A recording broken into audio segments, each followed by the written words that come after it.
opposite from what they said.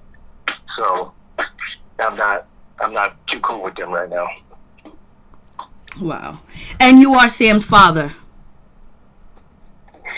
One and only. Okay, to let the world know, this is Sam's father on the phone, and he's going to be doing an interview, and he's going to talk about Sam and some of the things that have been going on in the media that, you know, any parent will want to speak up for their child and, you know, basically change the objective of what the narrative is being portrayed of their child on TV. And that's going to be pretty hard, because I don't think that anybody listening to your show or any other show can be swayed to think that Sam is anything different from our show they see on a Thursday for approximately 4 months. That is true. But what you can say is you can, you know, give us no idea of Sam, because the thing about it is the show didn't give us who Sam is, where Sam came from. It's just Sam just appeared on the show. He's in a relationship with Egypt, and no one knows who he is. And we finally, at this season now, we get to meet you. You know, you come on the show, and I think that was a disservice. They should have had you on the show from get-go to show that Sam had a background, because for so long we just thought Sam didn't have a background. We didn't know where he came from. You know, Egypt just found him somewhere, and basically there was no backstory to him. It was just him and Egypt relationship, and then everybody else, you know, giving their opinion on the relationship and believing that Sam is an opportunist and things like that. It's because I never wanted to do the show. Okay. The reason why I wasn't on it and they didn't get anything from me is because I kept telling Sam no. I didn't want to be looked upon as if, you know, I'm a cloud chaser, because now I'm starting to see those things said about me. You know, like I need clout. I've lived 47 years without it. Why would I need it now? But at the end of the day, you know, the reason why you didn't see me is because I refused to do it. And the only reason why I did it is because I went down to see Sam. I was in town in LA. I live in Bakersfield, California. The company that I work for has a home office in LA, and I was down there taking in some meetings. And I stopped by to the WeTV production site, and I was just kind of, you know, checking things out and visiting with Sam while I was in town. And Jennifer, the producer of the show, said that she would love to have me on, and I said, yeah, okay. And you know, that just moved on. I continued to just watch the filming that they were doing, you know, trying to just couldn't believe my son was even a part of something like that. So I was just, you know, being a fan pretty much of my son, saying, man, I can't believe this kid's here. But at the end of the day, they got me to do some things. And, you know, and I also, a lot of these people think that this show was done in real time. I don't know why they think that, but they do. They think these scenes took place last week and then they put it up on Thursday. The first scene that I did with Sam was when we were shooting pool, right? Yeah. So that scene, from what you're watching right now, that scene was filmed in March of 2019. Mm-hmm. Wow. That's what usually happens. That's a long time. Okay, that's a long time. Yes, it is. I mean, I can't even fathom how people look at that and take in that people don't grow. That's almost 9 months. Yep. From the time you've seen it, from the time we filmed it. You know, the scene I did with Tess was done in June of 2019. Again, so many months have passed, you know, to what you're watching now to when we actually did it. I think some people saying, how come he's bald and then he has hair and then he has a braids and then he has, well, shit. You think people don't change their hairstyle in 9 months? You know, a time passes, and it amazes me.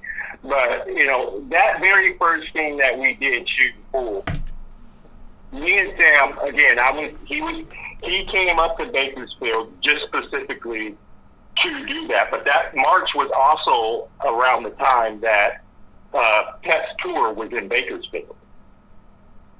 So we were all going to go to the show. And while they were in this vicinity, I said, okay, yeah, I'll film something with you. You know, I'll give a little insight on some stuff. And I had already had the show that that Sam ended up doing that you guys seen on Growing Up Hip Hop. I had that show in the works for months. And we had finally been moving towards Sam starting to get some practice in. You know, he hadn't been on stage in a while. And I really wanted to just talk about that conversation, but we just kept continuing to talk. That was probably about an hour, maybe 2 hour conversation almost. I mean, throughout the whole time that we were there shooting that. And when I was talking to him, I know you guys took out all the part that I said that, you know, if you came to my door, I'll punch you in the fucking mouth. Yep. When I was talking about that with Sam, we were discussing who you were and the things that you've done. If I hadn't known you, I mean, take that in. If I had not known you, yes, and seen this is who you were, and then a show displaying you as being nothing more than a piece of shit, if you were to walk up to my door and I did not know you, I would punch you in the fucking mouth. Who wouldn't? Yeah, because that was the key point. I mean, that was the key point that they pointed out, was that part that you wasn't even approving of him, you know, wanting to propose to Egypt. And that's the part that captivated everybody else, because that's the only part that we heard. And now you're clarifying that part and saying that if you were the Sam he was back in the day and what you see displayed on the show, you would have punched him in the face. Of course. Okay. That's exactly what I'm saying. I mean, and you have to understand, I'm talking to my son. We were just sitting there chopping it up. You know, I hadn't seen Sam in a couple of, you know, months. I mean, he was in LA. Now he's in Vegas. I mean, Sam, he stays busy. But to get back to that, we were just a father and son just chopping it up. People think that there's a script. There really ain't no script. It's basically, hey, this is kind of what we want you guys to speak on. You know, just talk. That's what we did. We just started talking. And I had so much I needed to talk to Sam about because, you know, we're hitting each other up by phone, by FaceTime, you know, talking about the show and doing things that we need to get ready for. So this was an opportunity for me to talk to Sam face to face. So that's why you guys heard me talking to him about this show that we were doing, because, you know, I finally had him in front of my face. So I didn't think that he was putting enough time and energy into that show as he was into Growing Up Hip Hop. Sam's an artist, and he's always been one. He's been doing music for a very long time, and his music was not good in the beginning. It was pretty shitty to me. I'm a hard critic on music because I love music so much. I'm a musician. You know, I play the drums. I've been playing the drums for over 30 years. But in regards to Sam not doing and staying focused on his music, that's kind of what I was trying to talk about, was that show. And then when he telling me he got shot in the eye with a BB gun and all that stuff, you know, it's like people putting money out on you. I'm the guy funding it. And here we are sitting in a situation where you could have been blind and couldn't do a show. And my money's already on the table. So that's kind of where that conversation was going, and it just kind of gravitated into, Sam, this is what you're being portrayed as, you know. I mean, I know you're trying to get married, you want to get married, and actually, that conversation was also not so much about him wanting to get married. He was talking to me about, hey, Dad, I'm thinking about asking Egypt to marry me. Yes. And that's how our conversation got into, well, are you sure you're ready for that? what are you doing? I mean, I know you got things that you do. I can't. He's got that street mentality, and that he didn't grow up with that. He developed it. I've worked all my life. His mother, same thing. I provided for my kids to the fullest. Sam has always had the best I can afford, and I could afford pretty well back then. I still can. But at the end of the day, for me, Sam, his understanding towards marriage for me was a topic of discussion of how are you going to legit take care of what you want to do in regards to being married. It's not so much about can Sam go out there and earn money. Sam's a street hustler. I mean, when his head's on, he can go out there and get it. Believe me, he can get it. He's doing the same thing all these other rappers are getting in trouble for on certain occasions in his life, back in the day. So I knew he's doing whatever he do to make his ends meet, but I wanted to know legit, how are you planning on focusing on turning over from the street life to just the music life? Some people can't stop doing both. I was trying to gather how Sam planned to gravitate into just being straight legit, just music.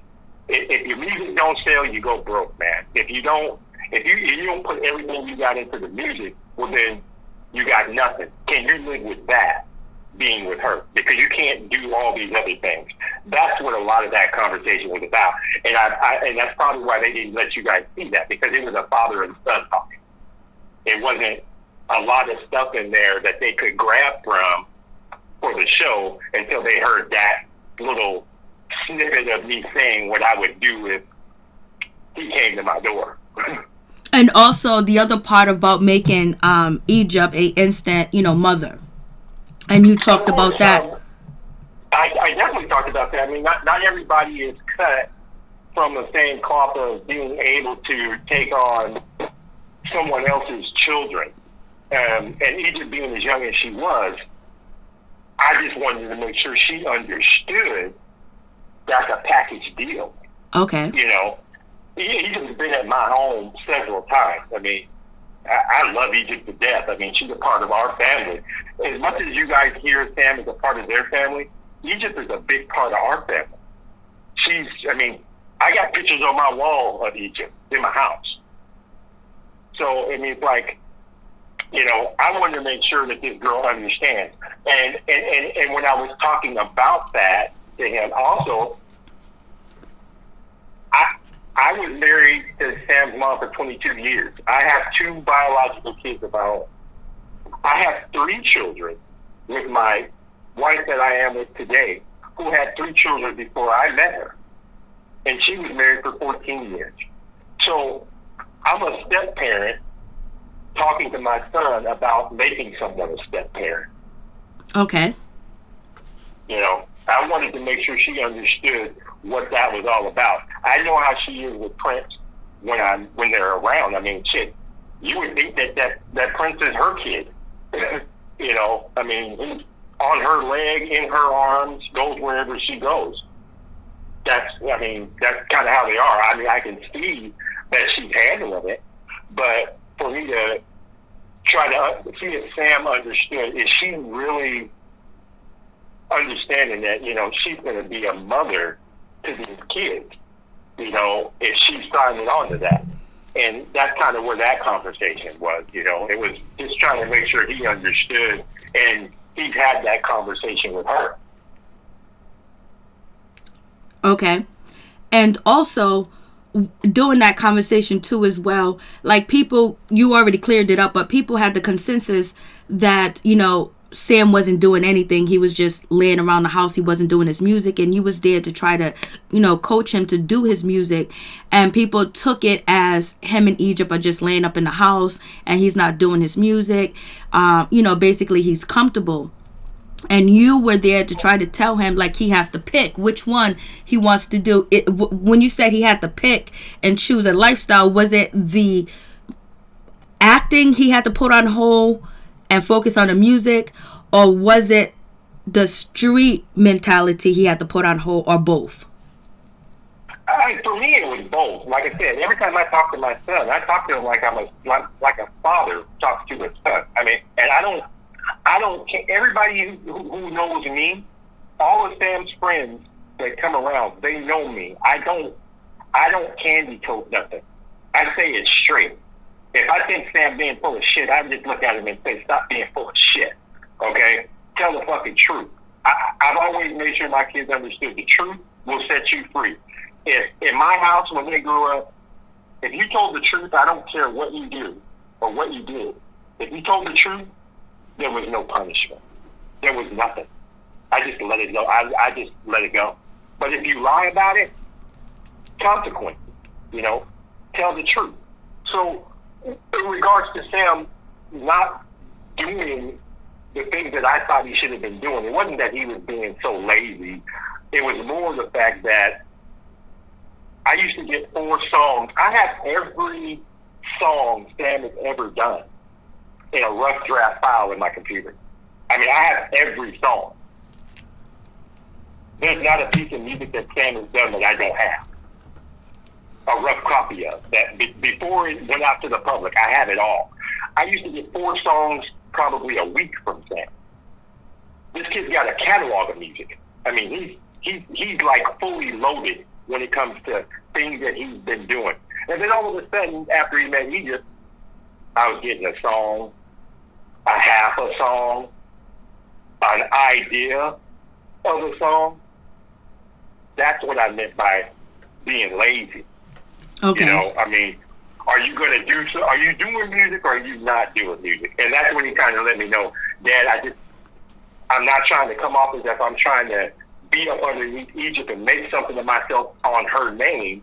I was just kind of push all my stuff towards her and stop. I put myself on hold so I can work with her. And then no faster than he had did that, we found out she had vocal nodules. And it was like, okay, well, then what are you guys going to do? And they were sitting right here in my house when Egypt looked at me and said, hey, I think Sam just needs to start doing his thing again. I think he needs to start putting his music out and start doing stuff. I can't do nothing right now. There ain't no reason why he can't. And that's when he went back to focusing on doing his own project. And let me enlighten some people, too, on the fact that why Sam has music and Egypt don't have music. What you guys have to understand, I think I said this on somebody's page or whatever, Egypt has to go through a whole lot of things to have a project put out. Her parents have to sign off on everything she does. Sam don't have that control, okay? Sam's projects, Sam controls them. Sam can do 50 songs and release them, or do 2 songs and release them. He has nobody telling him when he can or cannot do it. So he can put out as much money music as he wants. Egypt is on a different platform.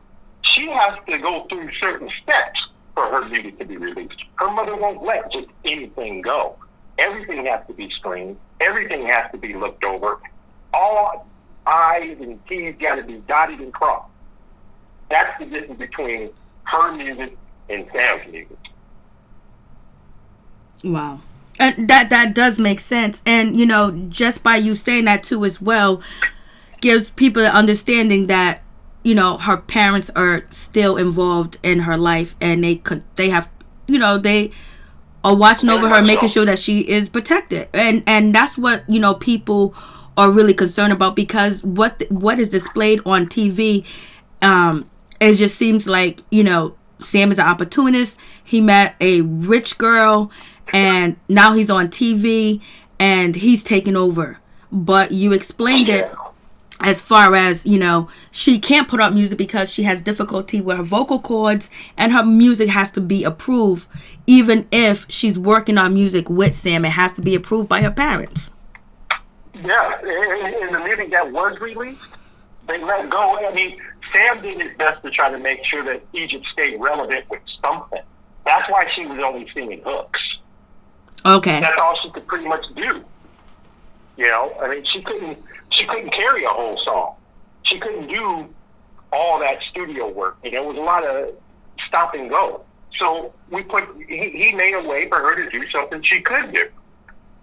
You know what I mean? But then again on the show, it made it look like, oh, she's just singing a hook and Sam is actually doing the whole song. Oh, he's taking her shine. That's exactly how they made it look.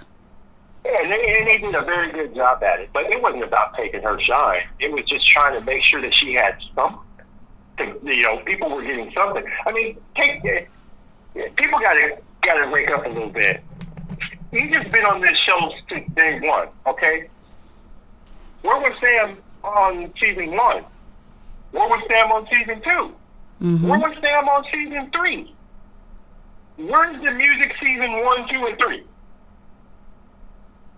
People, I guess, was waiting, and then you're right. They are waiting. They was anticipating. She has out, but the only music she has out is when he showed up.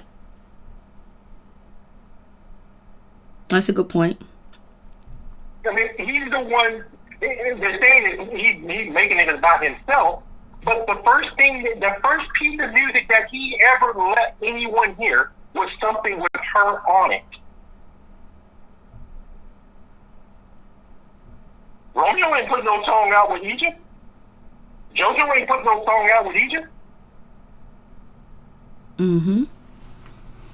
You sitting on a TV show with 3 people who own record labels. Yep, 3 people. Okay? But Sam is taking the punch in the face?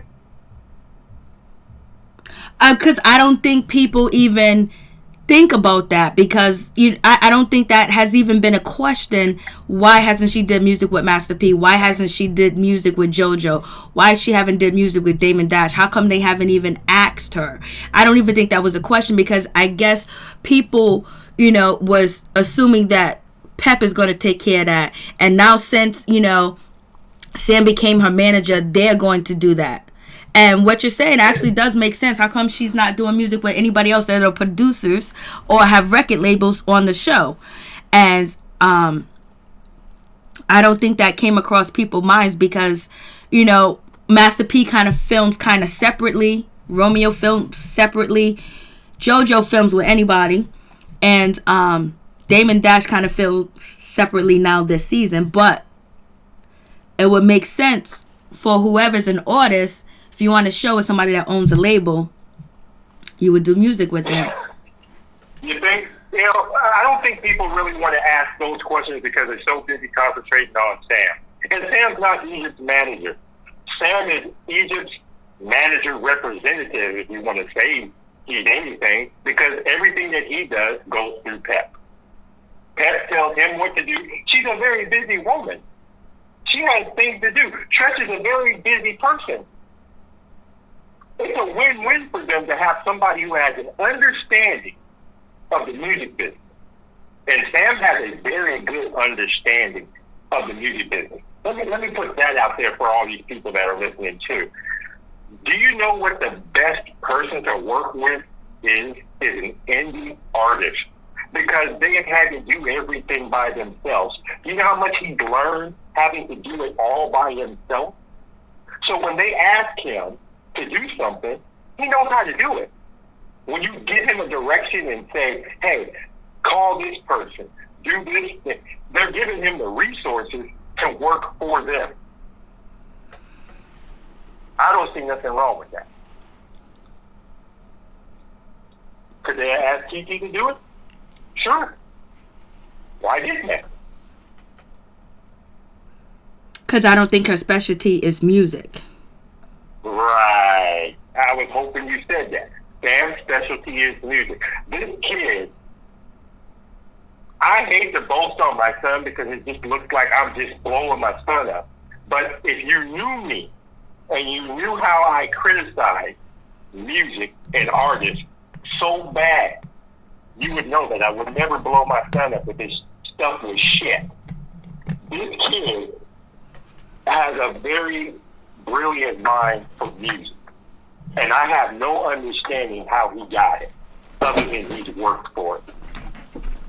He can run programs that take people years to learn.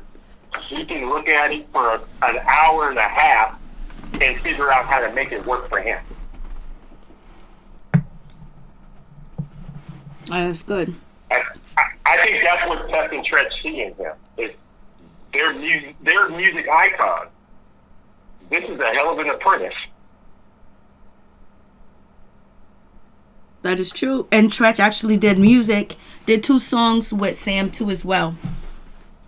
Yeah, and would he have done that with him if he thought Sam's music was shit? Why would Tretch get on shit music?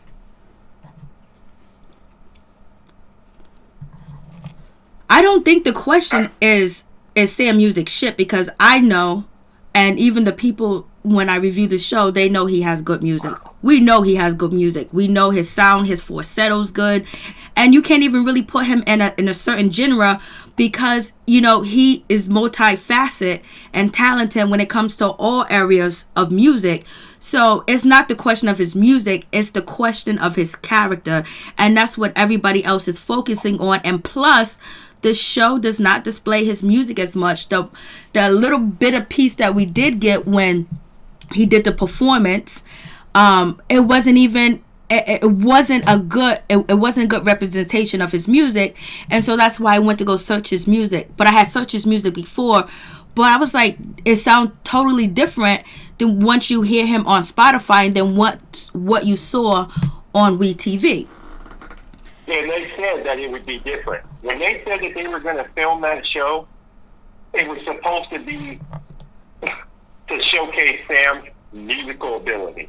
And I'm telling you, if you'd have been at that show, I was so scared at that show. I mean, I had sweat coming down my head because I didn't know what Sam was going to be able to do. I wasn't in Vegas while these guys were practicing for this show. The drummer that he pulled into his camp, Jaden had only been with Sam for maybe 3 months. I told Sam, pulling the drummer in this late in the game, man, is probably the most stupidest thing you can do. His DJ, that guy is. I'm surprised that he don't have a residency in Vegas. This guy has nothing but skill and talent. I'm talking 90 skill and talent. He can scratch. He can do everything. His DJ is straight up one of the best I've seen in a while.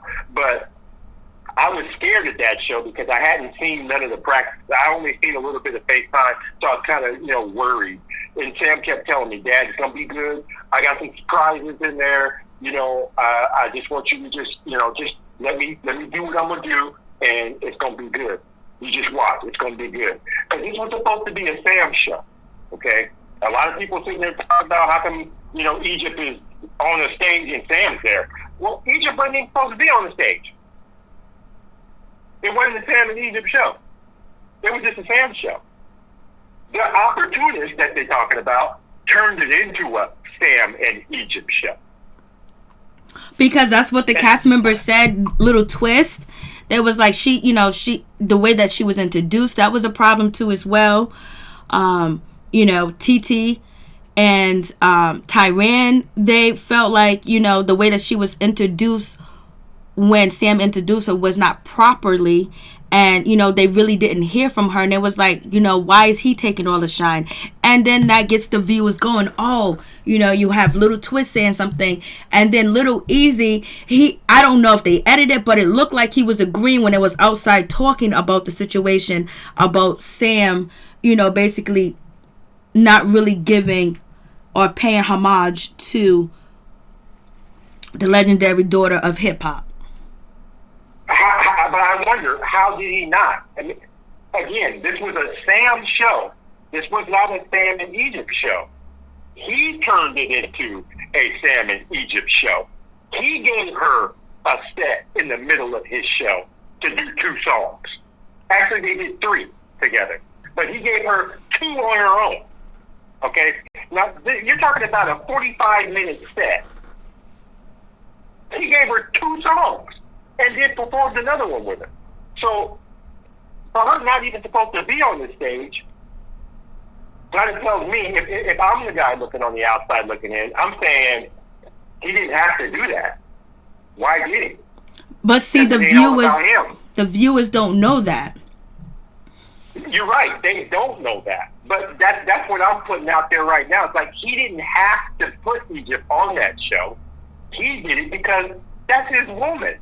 That he loved her enough to say, hey, man, she ain't been on those stages in a while. I got an opportunity.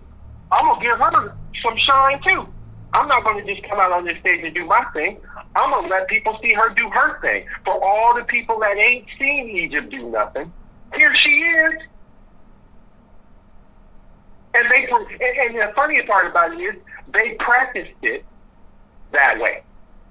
Everything that they did that night, they practiced. That's why Egypt was so worried about getting there on time, because the show was scripted. Their performance was scripted. They knew exactly when they were going to do things, and all the songs were in order. If she wouldn't have gotten there in time, they would have been out of line on the song. They would have had to switch to another song because she wasn't there. And then when it was her time to do her 2 songs, she wouldn't have been there. He didn't prepare to do 8 songs. He only prepared to do 6. And also, people will question what you just said about, Sam opened up an opportunity for Egypt, and that was Sam's show. And people will say, why wasn't it Egypt's show? Because Egypt's mama didn't pay for it. I did. Okay. I mean, nobody on the show, they basically let you guys know, I stated, I put the money up. I'm the one who did the show. It was the show that I booked, like all of his other shows, okay? So why was it supposed to be an Egypt show? All right. And that's what, you did say that when you did have, you and Sam was at the pool hall that, you put money behind the show, but then his show, but that was really a short scene, and then we cut to the show, and then it's focusing on Egypt getting there on time, and then the cast members talking about, oh, look at Sam taking her shine, he didn't introduce her right. So then that's where people get, oh, Pep must have paid for the show, but you're clearing that up right now. Yeah, they think. I mean, I've got people saying that Pep paid for my house and paid for my cars. Like, I didn't have shit before Sam met Pep. That shit. I got people calling me broke every day. I'm like, okay, well, all right. I guess I was broke. I didn't know. I didn't know I was living in a box, and it was all of us in the car with Sam. Don't go there. Okay, then let's get to the car situation. How was it? Let's get to the car. How was it for you to put Sam out? It was very hard. And for all the listeners out there, the day I put Sam out, he was 23 years old. Okay. Okay. He was 23 years old. But see, that wasn't clear. That wasn't clear. So some people thought he was a minor. No, he was not a minor. Let me go ahead and clear a whole lot of stuff up for people. And I hope they are listening and listening clear. Okay, I heard all the Zach stories, and Zach's telling the truth and Sam's a liar. Even though he came on your show and said what he said, people still calling him a liar. Well, I guess y'all got to call me a liar too. But let me clear it all up for you, okay? Sam was born in Tacoma, Washington. Not Seattle, Tacoma, Washington. We are from Washington State. Washington State, not Washington, D.C., Washington State, okay? I'm from a town called Tri-City, which is about 3.5 hours from Tacoma, Washington. Okay? That's where we moved. I went back home when Sam was just a kindergartner. We lived there for about, up till Sam was 15 years old when me and his mother split. I think he was about to turn 16 when me and his mother split. Throughout the time period, from kindergarten to 15, he's always had struggles. People have always not liked him. Okay? He's always had that issue. Now, don't take that the wrong way and say it's because he's just a piece of shit kid. No. Sam was just always different. Okay? He half white, half black. Black people don't like him. White people don't like him. We wasn't poor. Sam had a lot of nice things. Black kids where we come from, over in our area, they really didn't take too kindly to the black kids or half white, half black kids who had stuff. And then on top of that, he also had to worry about his own things that he had inside of his own head. He's always struggled with not being good enough. He ain't successful enough. He's always tried to make me feel like he's better than what he's being looked up as. You know, I mean, if Sam scored 10 points in a basketball game, he had his head down like, Dad, I should have scored 30. Sam, you scored 10. That's pretty good. Yeah, but I should have scored 30. When he played football, Sam, man, you played a hell of a game out there, man. I don't think anybody can catch you. He said, yeah, but I only had one touchdown. I should have did better. He's always trying to be better than what, you know, he needed to be. So he's growing up with that. And that's just how he's always been. He's got to be perfect or nothing. So as his years progressed, up to about 15, he had been through school to school to school to school, having issues because people just always wanted to fight him. I don't know why. He just attracted violence, I guess. So as Sam got a little older, he kind of started to accept it. He went from getting ran home to I'll fight you all. He got his first taste of defending himself and realized he ain't too bad of a fighter. He can fight. I was one to say, Sam, anybody can fight when their back's against the wall. You know, I mean, some people, you could be possibly naturally gifted. Well, we found out that he was. The kid can fight. No doubt about that. He got nice hands. But at the end of the day, as me and his mother divorced, his struggle became a little harder. He started to drink quite a bit. He was left to himself. And blame me as a father. I was going through my own shit. I'm going through a divorce, right? Mm-hmm. I mean, nobody can say how they'll react to divorce until, it happens. I was with Sam's mother from age 16 to age 38.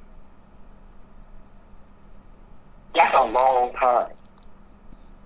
I basically shut down.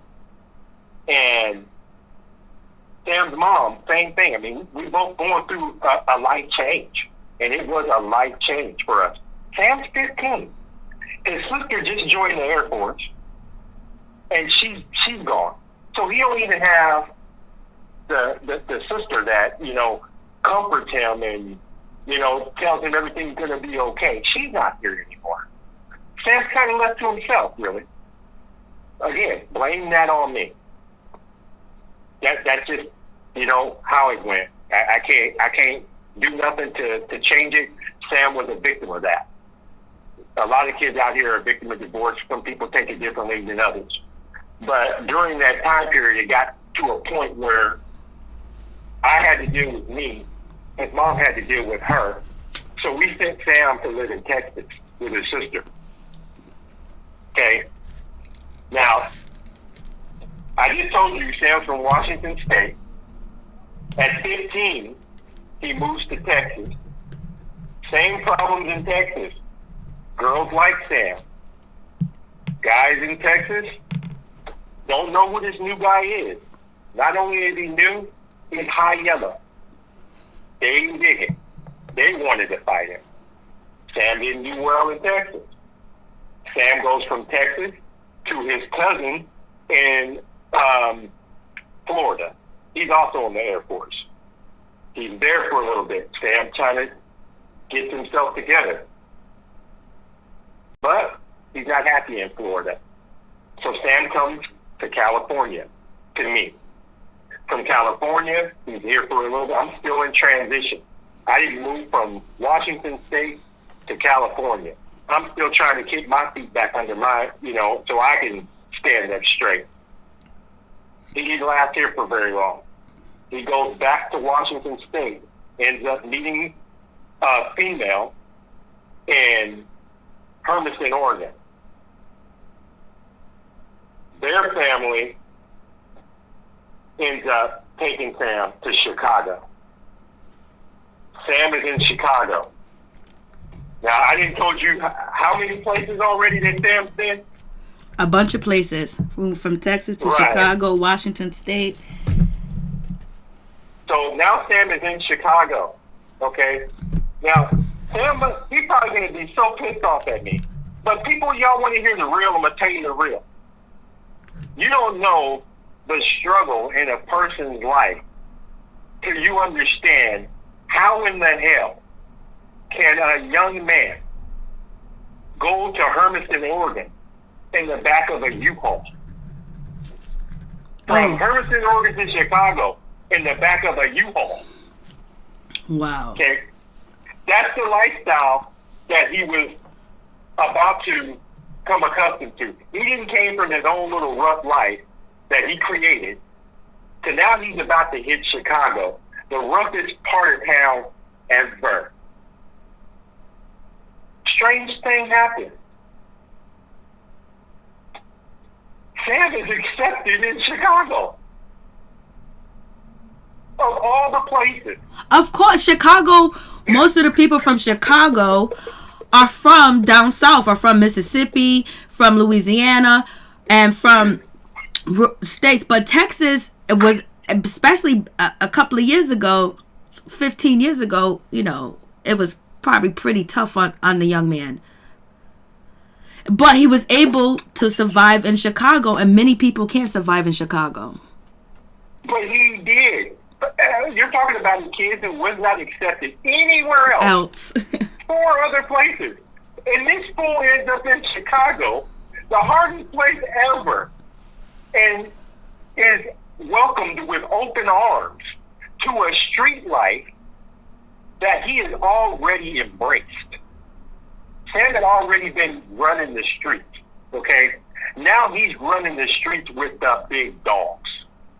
And that's another thing. They're saying, like, Bree from Growing Up Hip Hop saying that he ain't no gangster, it's a lie.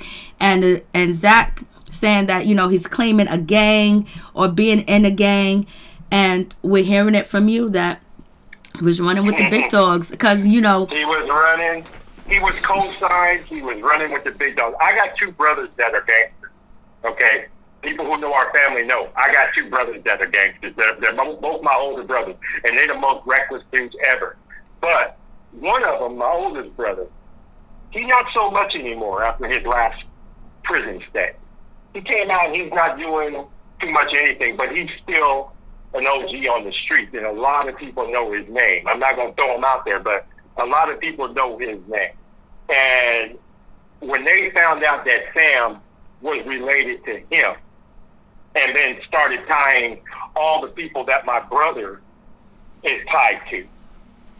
All those big names, from big names to big names that put in work. Sam obviously was, the arms opened even wider, okay? Now he can walk freely. Now he can, he can be a part of stuff, and he's wanted to be a part of this life for so long. Now he's wearing his wrist. That's where that mentality came from. If you can survive the streets of Chicago, a lot of us around the world can say, if you can survive Chicago, hell, you can survive anywhere. That's Sam's perspective now. I survived in Chicago. I was embraced in Chicago. So when he says, I'm from Chicago, I don't know if you're going to understand this, but I'm hoping that the people out there will understand it, because this is the most realist thing I can say on this topic. Home is where you're accepted. He was never accepted in Washington. He was never accepted in Texas. He was never accepted in Florida. Chicago accepted him. That's why he said, that's my home. That's the place where I felt the most at home. So it's not where I was born that's home to me. It's where I was accepted. Mm-hmm. That's true. You know, that's where that passion for Chicago in him, that's where that lies. Because they accepted this high yellow kid when nobody else would. For all those that want to talk about being a real gangster, they obviously don't know because they weren't back in the time where being a gang member became a household name for everybody. But if you have an understanding of gangsters and being in gangs, what type of people, Mary Jane, what type of people usually end up in gangs? People with no family and want acceptance. People? And what was Sam? He wanted acceptance. And that's who accepted him. That's what gangs do. That's how they get your kids. That's how they take them down the road that they probably shouldn't be on, because they accept them when nobody else would. You know, but Sam did a lot of things, and I think he touched on the reason why family around didn't want to talk to him and didn't want to deal with him is because when he was 16, 17 years old, 15, he was reckless. Sam attracted violence, and now that he knew that he could defend himself, he welcomed it. He didn't care. And he didn't care who was with him. He didn't care who was around him. He'd come to your house and 15 people show up wanting to kill him, and he'd be like, let him in. You know, what do you do with a kid like that? I mean, so a lot of families did choose to not deal with Sam. But those same families that they're speaking on now, saying it's not now, those same family members, Sam can sleep anywhere now. Okay. They accept Sam full blown. Hell, every time he goes to Washington now, he don't have to ask for a place to stay. He got several people saying, hey, you want to stay at my house? Hey, you want to stay at my house? Or you can say, I'll come pick you up. They all love him now.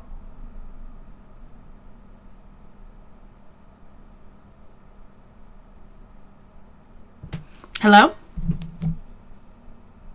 Did I lose you? No, I'm here. Okay. So that gives us a perspective of, you know, Sam's background, being accepted, and the gang mentality, because a lot of people saying that he's not a gang member. I mean, you know, part of the street life, a part of a gang, and it was all, you know, fake. So you're clarifying that up. And then we go to California. And he meets... Sam came back to California, yeah. He meets Egypt. He meets Egypt after... Well, let's go back to when I fired Sam. Let people understand. After I fired Sam and started doing his music, I wanted him to concentrate on music. That's why I fired him, to make that clear. And he lived with me for 2 more years after I fired him. And we worked on music. We built the studio together in my garage. We did the music. It wasn't until he met his second baby mama that me and Sam kind of had a falling off, because she did not treat him very, very nice. And I could see it. It was very apparent that she was not very nice. She said Sam was a loser. She would say these things to where it wasn't a secret that she said it. She would say it. Sam's a loser. He ain't never going to be nothing. I would never marry Sam. I was like, why would you never marry him? Because he ain't never going to be shit. Why are you with him? Because I got a baby. Sam had to deal with a whole lot of stuff with his baby mama shit. Okay? He dealt with a lot. But the reason why he got kicked out is because she wanted to stay and lay up at my house, but Sam wasn't welcome at her house. So I said something about it. I said, if you can't go to her house, she can't come to mine. That's fair. So, being the ride or die kind of guy Sam is, he was like, well, if my girl can't be here, I ain't gonna be here. I called his bluff and said, get the fuck out. He left. I mean, if you want to call him an opportunist, what kind of opportunist takes the opportunity to sleep in a fucking car other than a roof and food in his mouth?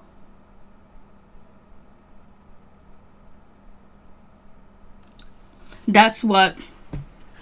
So it seems like he did have, a struggle when it comes to the children. And, people talk about the children. I did get it wrong in one of my videos. I said 3 children. He has 2 children.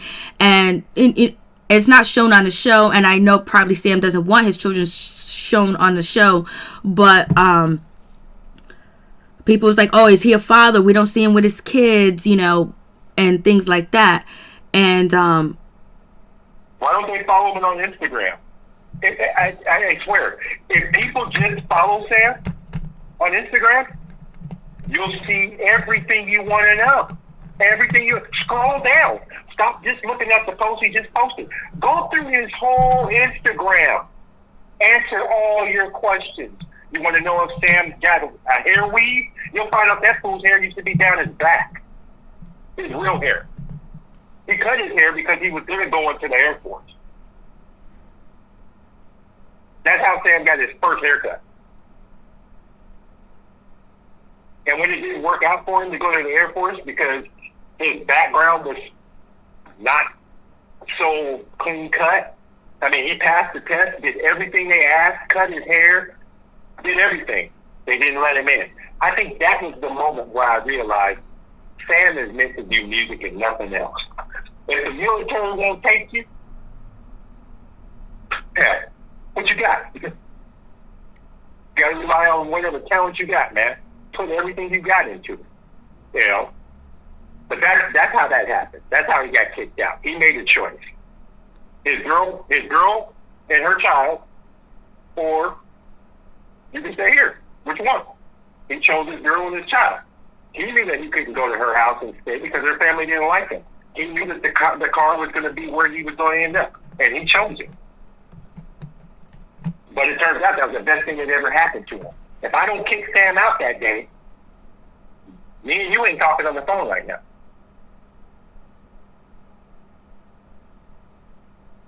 Mm-hmm. That's when Sam woke up. That's when he decided to go to school. That's when he ended up in LA. That's when he ended up beating Egypt.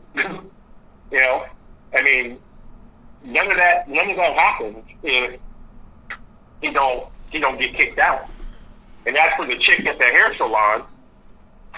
Give me a break.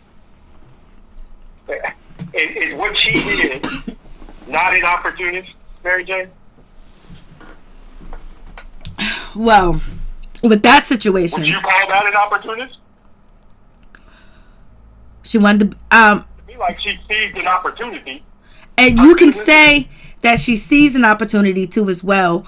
Or what people are saying is that she came out to tell the truth on Sam and to, save Egypt, because that was, the line where TT, Troy, and Bree wanted to find out more information about Sam.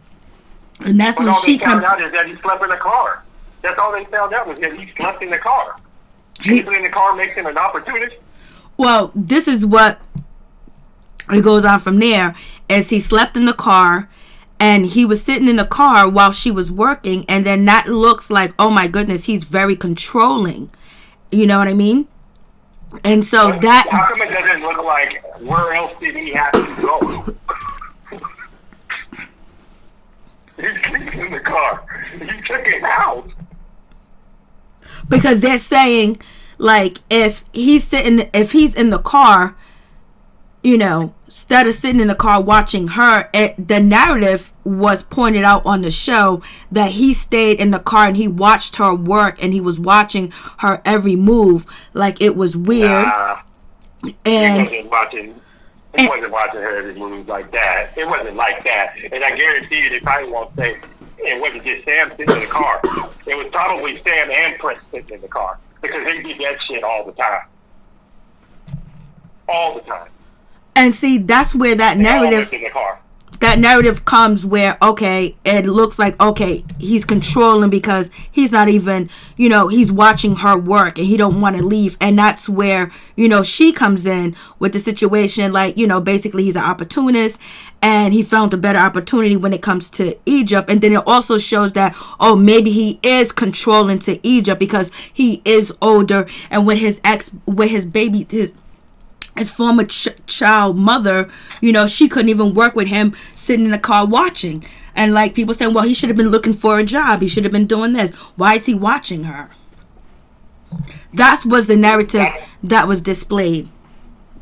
They were always together. Him and that baby mama were always together. If anybody was looking over somebody's back or wanted some, control, it was her more than Sam. She wanted to know where Sam was at all times. At least that's the way it appeared to us in our family. And then the situation where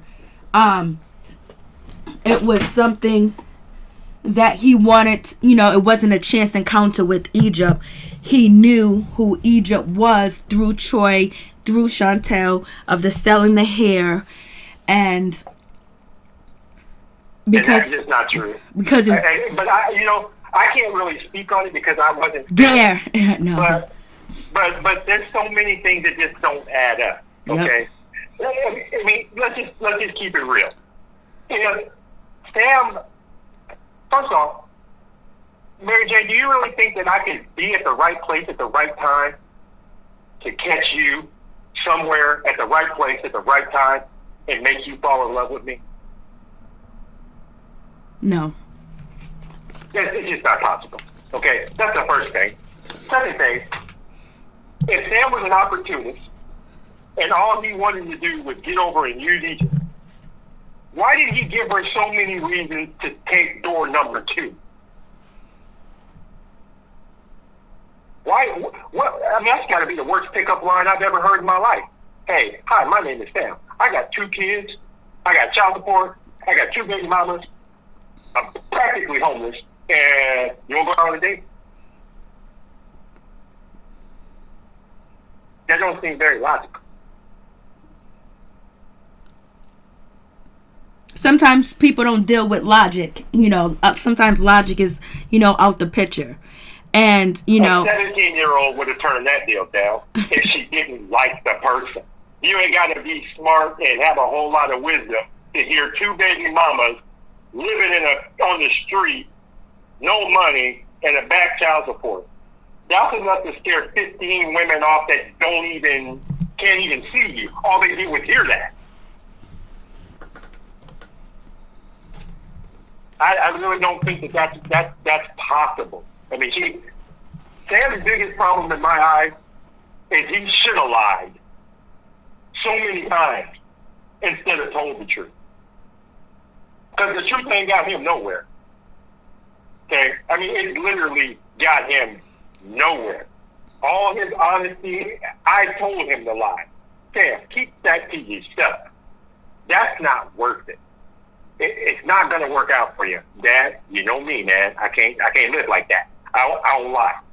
I just got to tell the truth. Let the chips fall where they may. I don't give a fuck. That's how Sam's always been. Well, you raised him and you told him to tell the truth. So he's following your word. That's what I raised him to do. That's what you said earlier. Yes. When people say Sam is a liar, it's like, man, I've tried to get this boy to lie. Half the shit that he's been let out here into the public, he should have kept to himself. Okay? Just move forward from there. Don't worry about it. Just move forward. Nobody has to know. Not Sam. Nah, I got to let them know.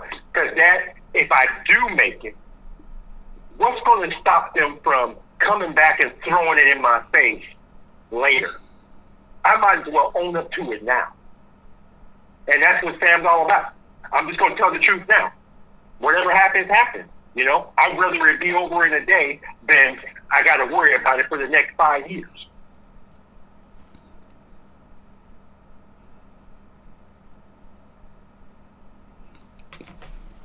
Yeah, she felt they developed something, you know, from meeting at the gym and then working on music, you know, something.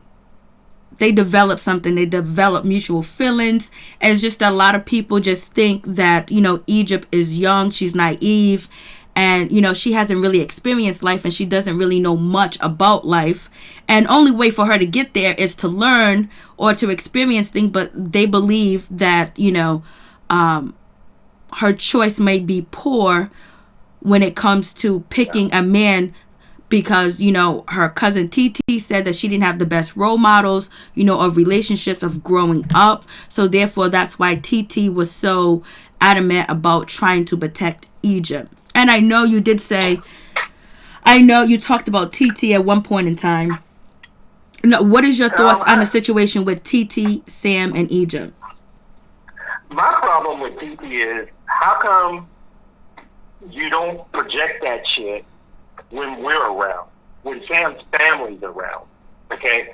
TT was at the show. Shit, she bumped 4 cigarettes off of me. Never gave me one piece of information that let me know you didn't like my son. I just didn't. I didn't see it. How do you have Thanksgiving with Sam's mom and her husband and his sister and all their kids, and can't stand him? Yet everybody wants to portray that the family don't like Sam, yet he spends holidays with them. Do they have to spend holidays with him? I remember when Sam first got with Egypt went home for Thanksgiving and Sam stayed at the house and did his own thing. If they didn't like him, why don't they just keep that up? They feel like they got to invite him now?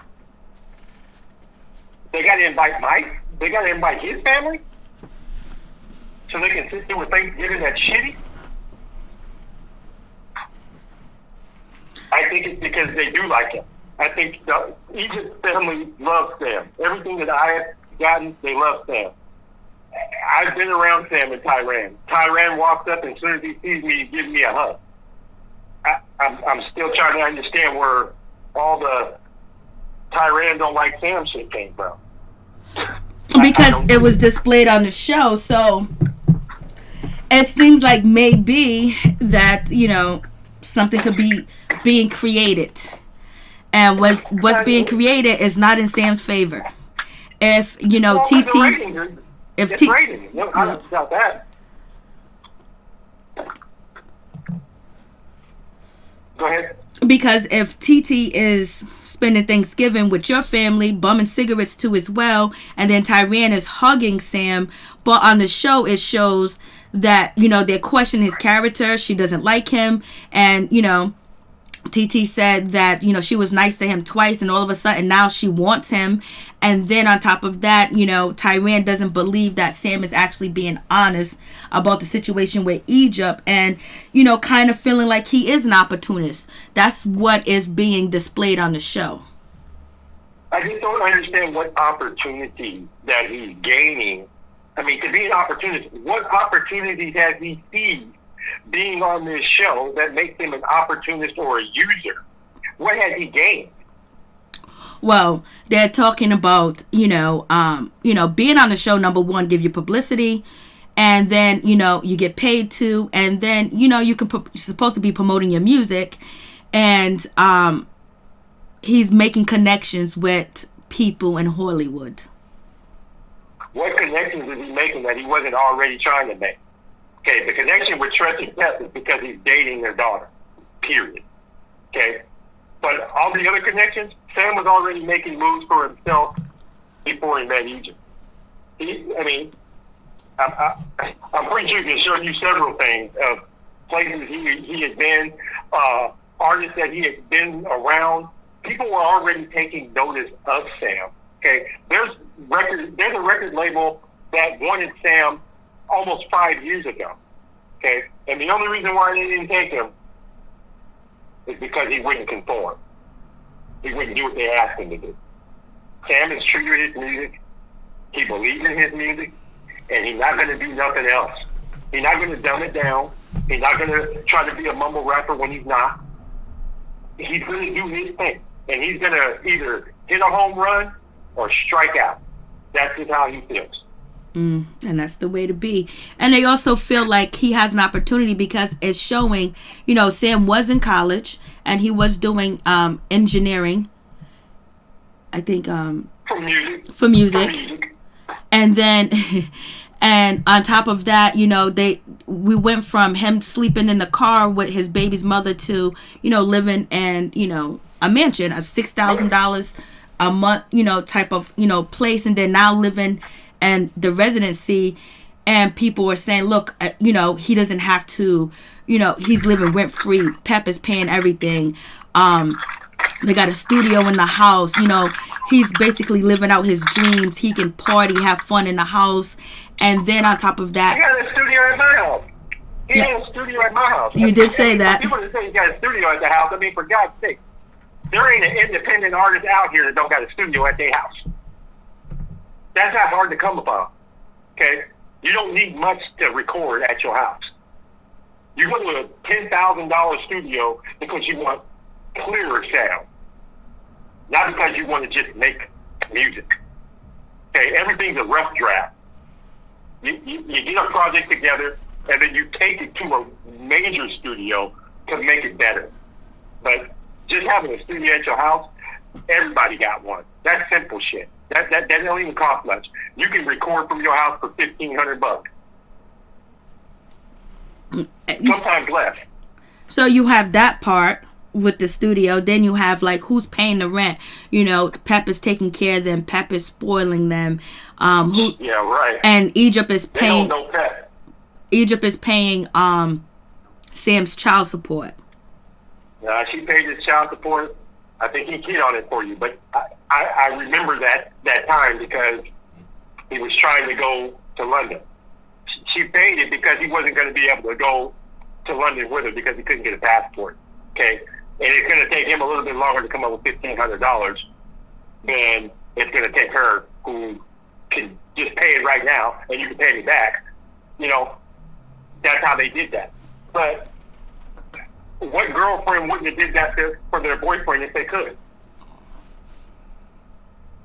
If you wanted your man to go somewhere with you and he couldn't afford to go, and you knew that, hey, you know what, I really want you to go, would you not pay for it? I don't have a problem with Egypt paying for him to go out of the country, because it's her business, it's her money. But the situation is people are just saying that he's an opportunist, and that's the situation where people, and that's where he's getting the name, oh my God, he's using Egypt, he's doing this, he's doing that, he's living rent free. Then they throw in the child support situation, but that's cleared up because he ended up paying Egypt back, and she paid it once. People don't believe that. They believe that she's consistently paying his child support, and they believe that he's getting access to more fame through being on the show with Egypt. Well, let me help some of these people out here who don't understand child support. Okay. And if you don't understand child support, then you should probably not talk about child support. But for those of us that do know child support, yes, in the state of California, okay, where his baby mothers filed their paperwork, is in the state of California. Okay, they know where Sam works, right? Mm-hmm. Once they find out where you work, what comes next? Garnishing. You're goddamn right. So when you say she's still paying his child support, how so? When they take his right out his fucking check.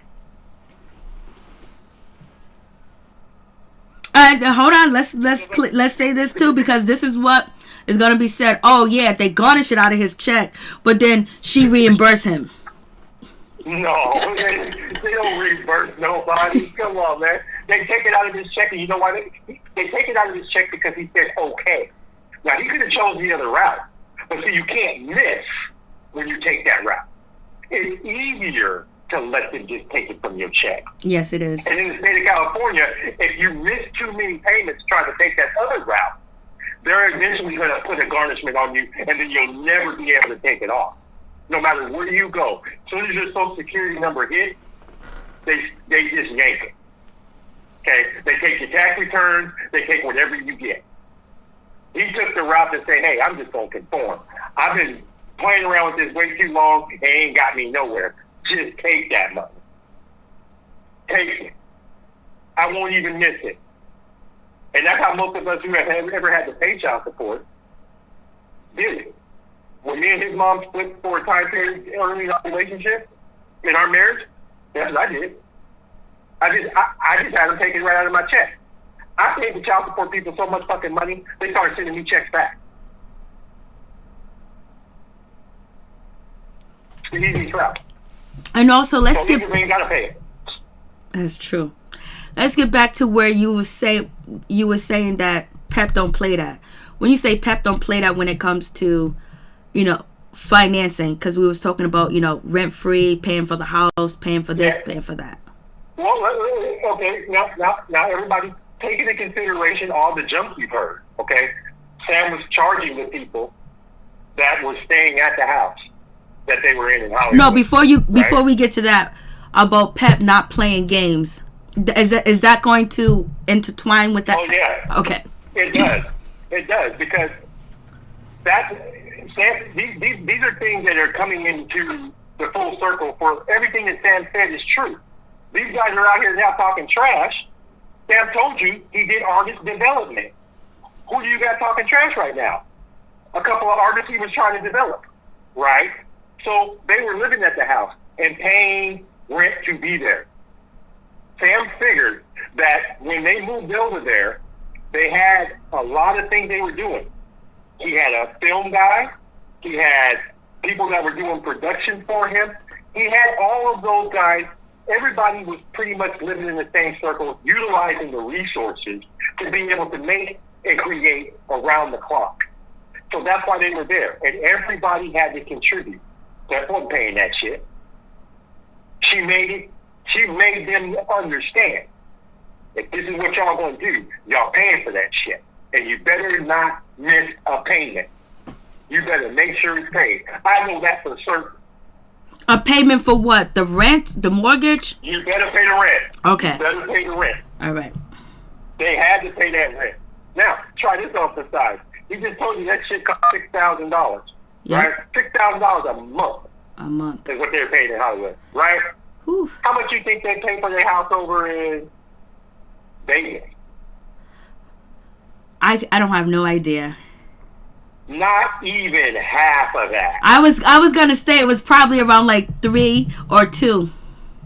Yeah. You think they can afford that on their own? I believe That house they live in is not even half of what it used to cost them to live in that penthouse in Hollywood. It was a come up for Egypt and Sam to move to Vegas. They didn't have to come up with so much money every month. They didn't have to hustle as much. So Pep is not paying their rent in Vegas. Pep didn't pay their rent in Hollywood, and she didn't pay their rent in Vegas. Nope. She didn't play that shit. She didn't play that shit. Because and I remember Sam calling me up and telling me, "Hey, Dad, I ain't got no money." I was like, "Sam, how come you ain't got no money?" He said, "Because I had to put aside the money for the rent. Every time I get my money, I put that shit to the side, and then if I'm left with nothing, I'm left with nothing because I ain't gonna be late." Okay. And the other situation, do you think that TT wanted Sam?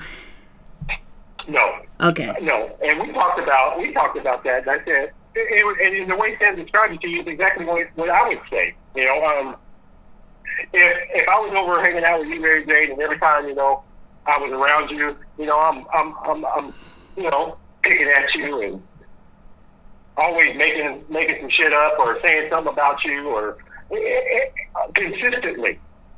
Would you not look at me and say, "What? Do you like me or something?" I mean, is there something about me you can't get me off your mind? You always jabbing at me. You always got something smart to say. You always got. God generally says, "Hey, I like you, but I don't like you."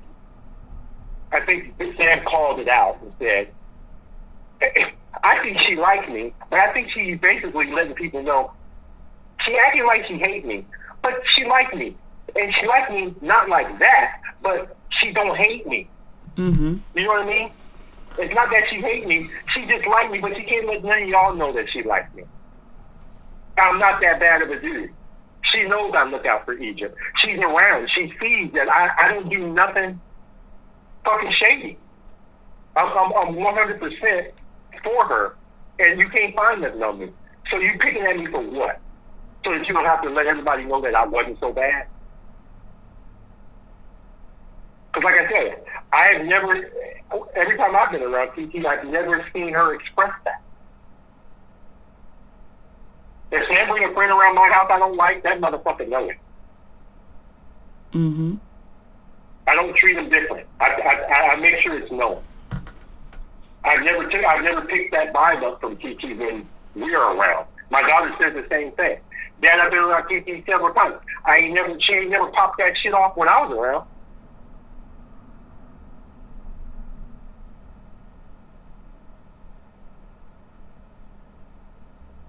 But no, I don't think she likes Dad like that. No. Okay. No. It seems like some things could be manufactured a little bit. I think the show knows, and I wish people understood. If everything about Sam was that if he just told the truth all the time, why do you want to watch that? You ain't gonna tune in every Thursday to watch that. But you'll tune every Thursday night to see somebody blast his ass, or to say something shady about him, or talk trash about him, or it's interesting. They're getting a lot of ratings off of Sam, and I want to know how come the check ain't bigger. You basically even survived 2 seasons off of his back. Yet he's the lowest paid on the show. Wow. And another question, I don't know if you're going to answer it, but there was an altercation that took place when it came to, Egypt and another cast member, Bree. I would love to tell y'all about that, but I can't, because he told me never. He told me I can't say nothing about it. But all I would say is this. Somebody is lying, okay? Somebody is lying. They are lying. They didn't get jumped. It wasn't. We just heard a hit. Somebody got popped. We just heard a cast member was hit. Somebody got popped twice. I'll tell you that much. Somebody didn't get popped once. Somebody got popped twice. Okay? While they looking for security, somebody lying. The only thing security was there, she should be happy security was there to help pick her ass up. And Brianna set that shit off, and she know it.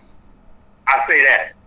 When you guys see it, a lot of people will have to change their tune, because Brianna set that off, and she's been set that type of shit off.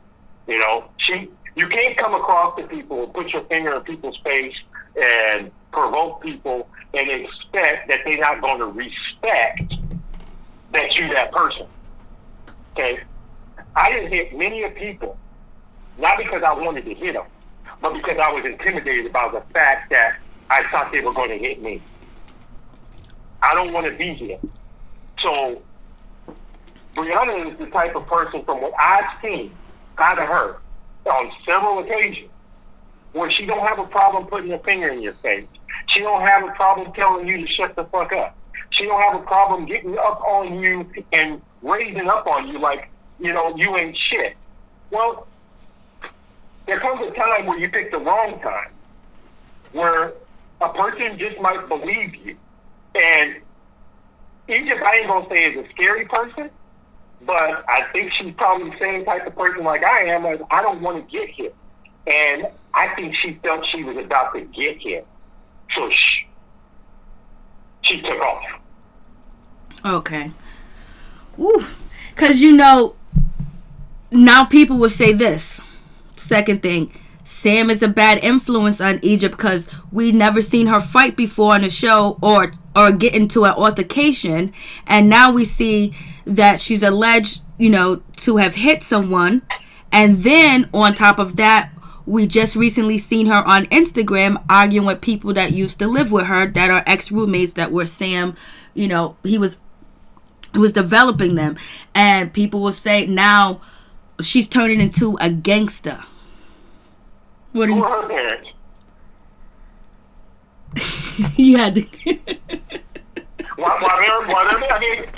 need to start answering their own questions, okay? You won't blame it all on Sam.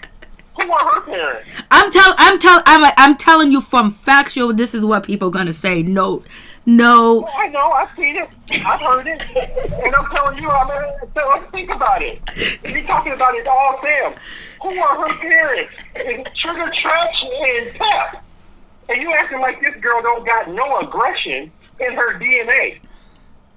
Well, people say they would say that they would never seen it until they never had to. Her relationship with Sam. If she wasn't with Sam, she wouldn't even be involved. And then the next step is why, if them characters are so bad, the artists that was so bad that were living with Sam in Egypt, and they were, basically the bad, why would they even be that close to Egypt? And is Egypt? I don't necessarily mean that they lived in the house. Yeah. They were there. I mean, I don't think it's about how were they so close. They were there. Egypt and Sam. I mean, they're trying to develop artists. They're helping. They're doing whatever, but they lived in the house. I mean, I've seen the kids and already showed pictures of my grandson. It's like, okay, well, you were at the house. Why would you not have a video? I mean, and at the same time, why are you filming my grandson 2 years ago? Why did you film that? How did that make sense? That you got footage from 2 years ago. I don't even got the same phone I had 2 years ago.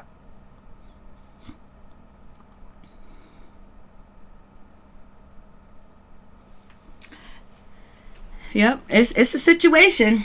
And it seems like, this happened so long ago and it just blew up, yesterday. Like, it just went. Like it happened yesterday. Like he kicked them out last week.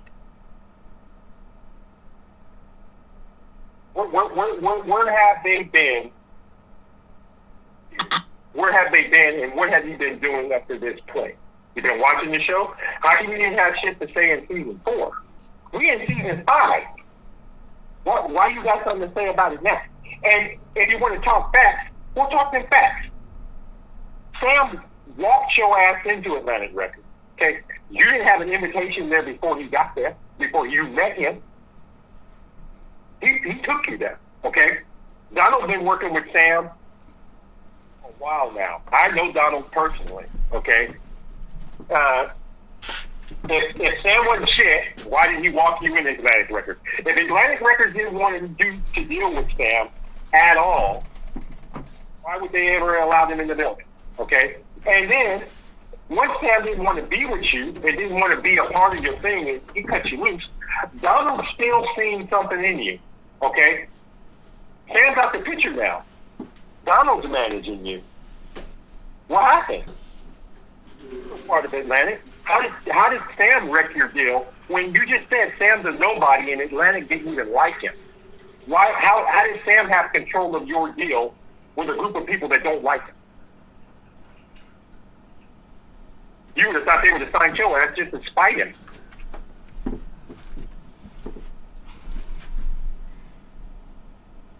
It's sad that that situation that is going to the way it is now. I just don't want anything physical to happen between the two, or they bump into each other and something happens, because now we know what's going on with rappers. Rappers are disappearing. It's like a deadly type of career choice now. And that's a sad situation, because I see that after this transpired, I see that elevating. Okay, now the Scums don't live in California; they live in Baltimore somewhere. So, I mean, everything Sam did, he got you in the Atlantic Records. I first met them, dude, because they were performing at Sam and Egypt's video thing that they did, where they were showing everybody the Run video for the first time. They performed there, and I mean, everything Sam tried to do for you, he did. He just didn't like your lifestyle. And according to what Donald told me, he cut you guys loose for the same thing. He didn't like your lifestyle. I mean, I don't think that that's a Sam issue. I think that's a y'all issue. And if you want to come and try to become relevant now because Sam is trying to make a little bit of growth, and now you think you can put yourself back in the category by throwing shade on him, I mean, that's probably, I mean, again, I go back and say, isn't that the same opportunist shit you keep saying about him? You taking an opportunity now to talk about some shit that happened 2 years ago. That is what is... Yeah, because he did say Sam was an opportunist. He said that he's mental abusive. He's controlling. He's controlling Egypt, and he fed him scraps. He had to babysit Sam's son. Why would Sam feed you scraps? Hell, you a grown ass man. Why Sam gotta feed you scraps? Because he said he was stuck in a house all day babysitting Sam's kid while Sam and Egypt went out to eat, and they came back with scraps.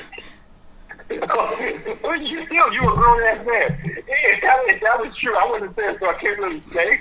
But at the end of the day, if I'm a grown ass man and somebody's feeding me scraps, I might choose to do something different for myself. You know? You're only going to feed me shit once. I'll find another way to eat. I just don't see his point of view there. You know, I'm watching your kid, but and you feeding me trash. You should be lucky your broke ass is getting fed anything. You're supposed to be taking care of your own ass. You're sitting here throwing Sam under the bus because he was helping taking care of you. He has not one time said he was taking care of himself. He's not one time said that he wasn't homeless. He hasn't one time said that he was doing well in life at the time he was at Sam's house. His ass was on the brink of disaster, and Sam put his hand out to help him. Now all of a sudden you want to fight him? And that's where Sam, I can't even believe he said he writes for Sam and then writes Sam's music. Come on, man. You're a mumble rapper. Sam is a 90s rapper. How could you write his stuff when you don't rap like him? None of your music has any close-knit words connected to anything Sam would say. So how could you write it? And at the same time, Sam sounds like no one. I mean, honestly, I have not heard one rapper out there that sounds like my son. That's what was seriously original. He's in a league of his own when it comes to him doing his music. And maybe that's why people ain't buying it. Maybe that's why people don't like it. But at least I can say it did.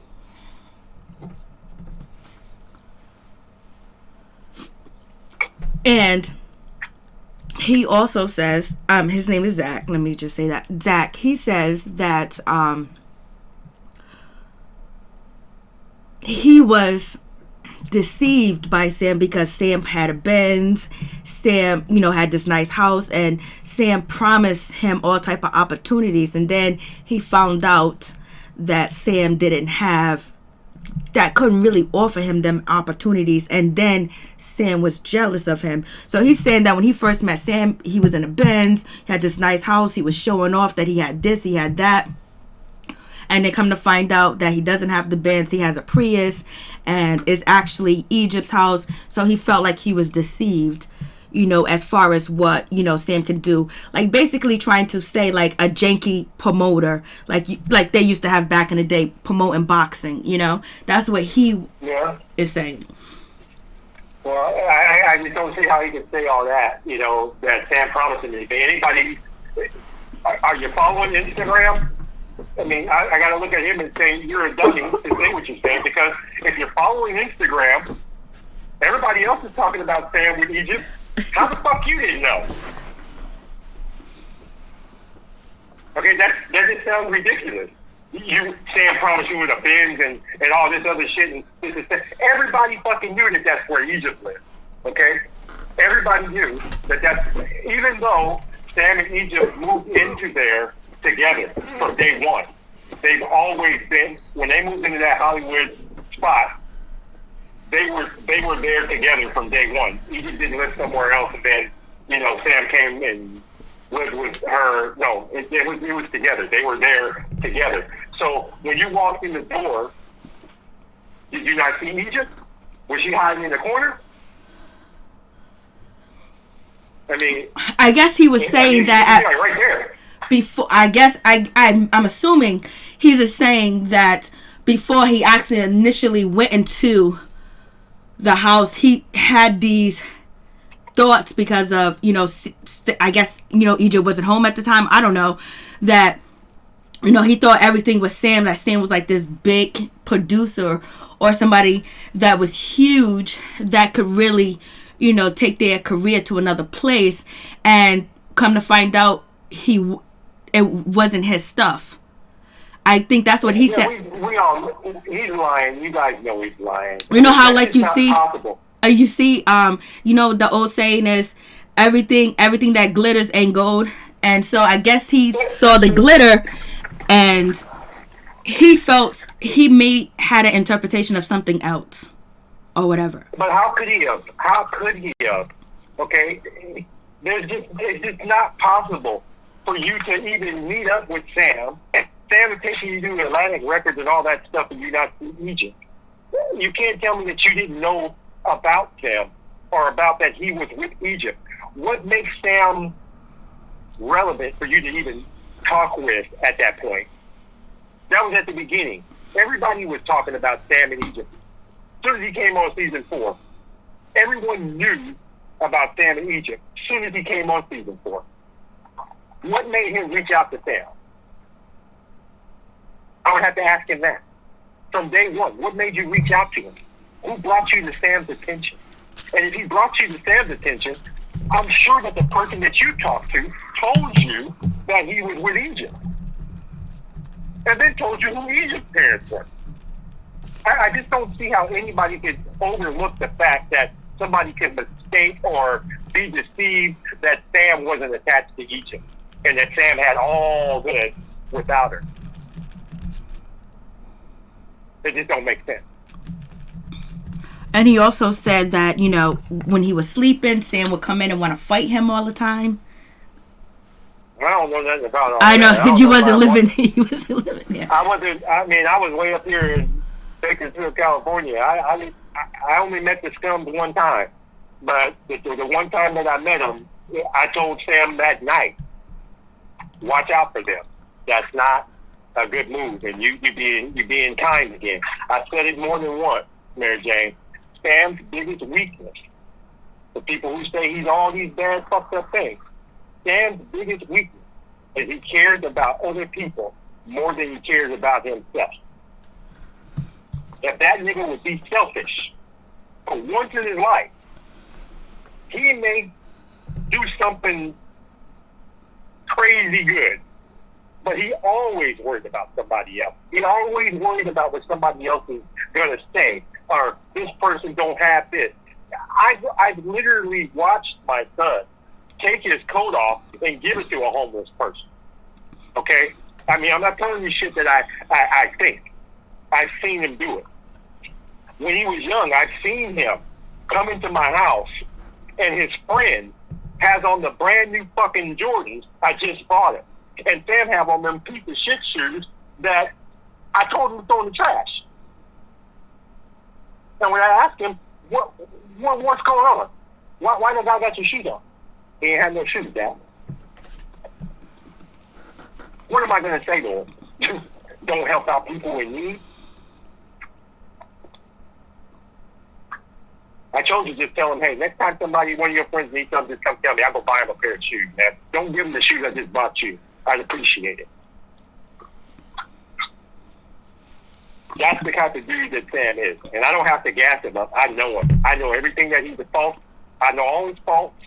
I know everything that he ain't. And I know everything that he is. User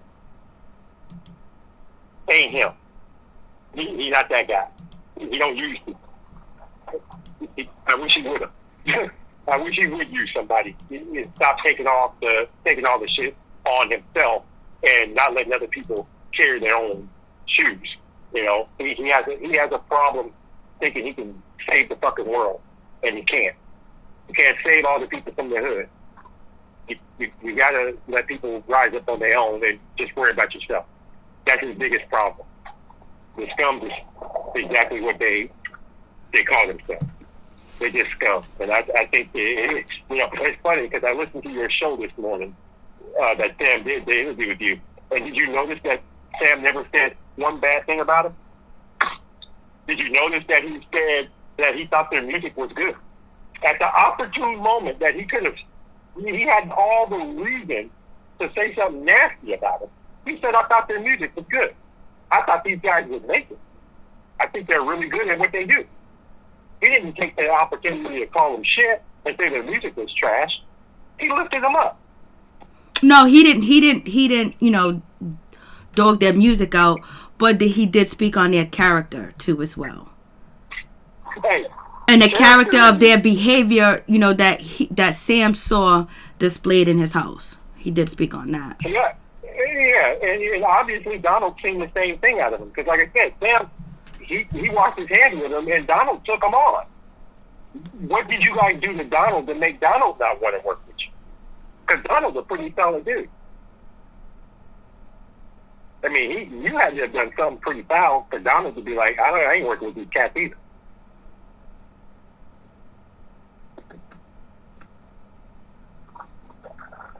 It's just a bad situation. You see this stuff like this happen a lot. When it comes, you could be on top, or you could be in the middle, or you could be, on the verge.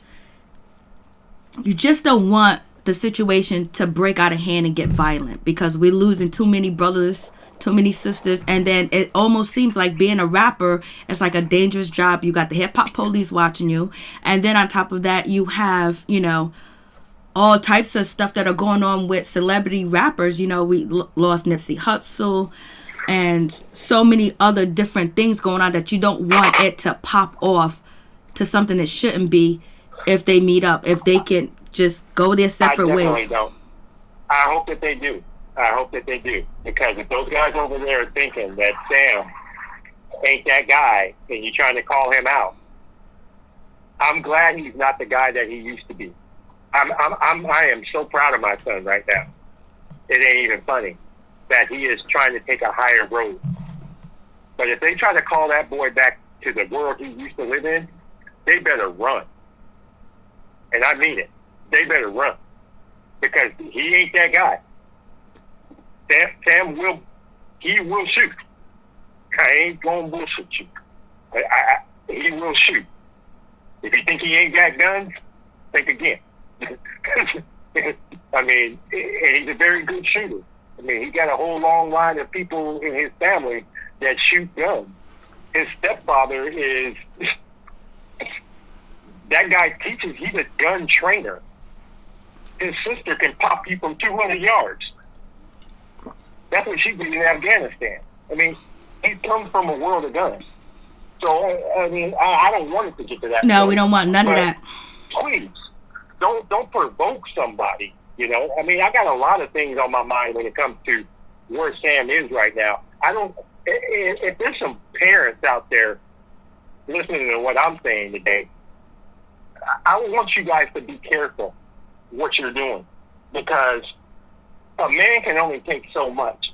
A human being can only take so much scrutiny, okay? And everybody reaches that point where enough is enough. And I would hate for my son to end up taking his life because he's being scrutinized so much he can't get from underneath it. And the things that people say from this show, I have no understanding how you could be so mean and how you can be so cruel.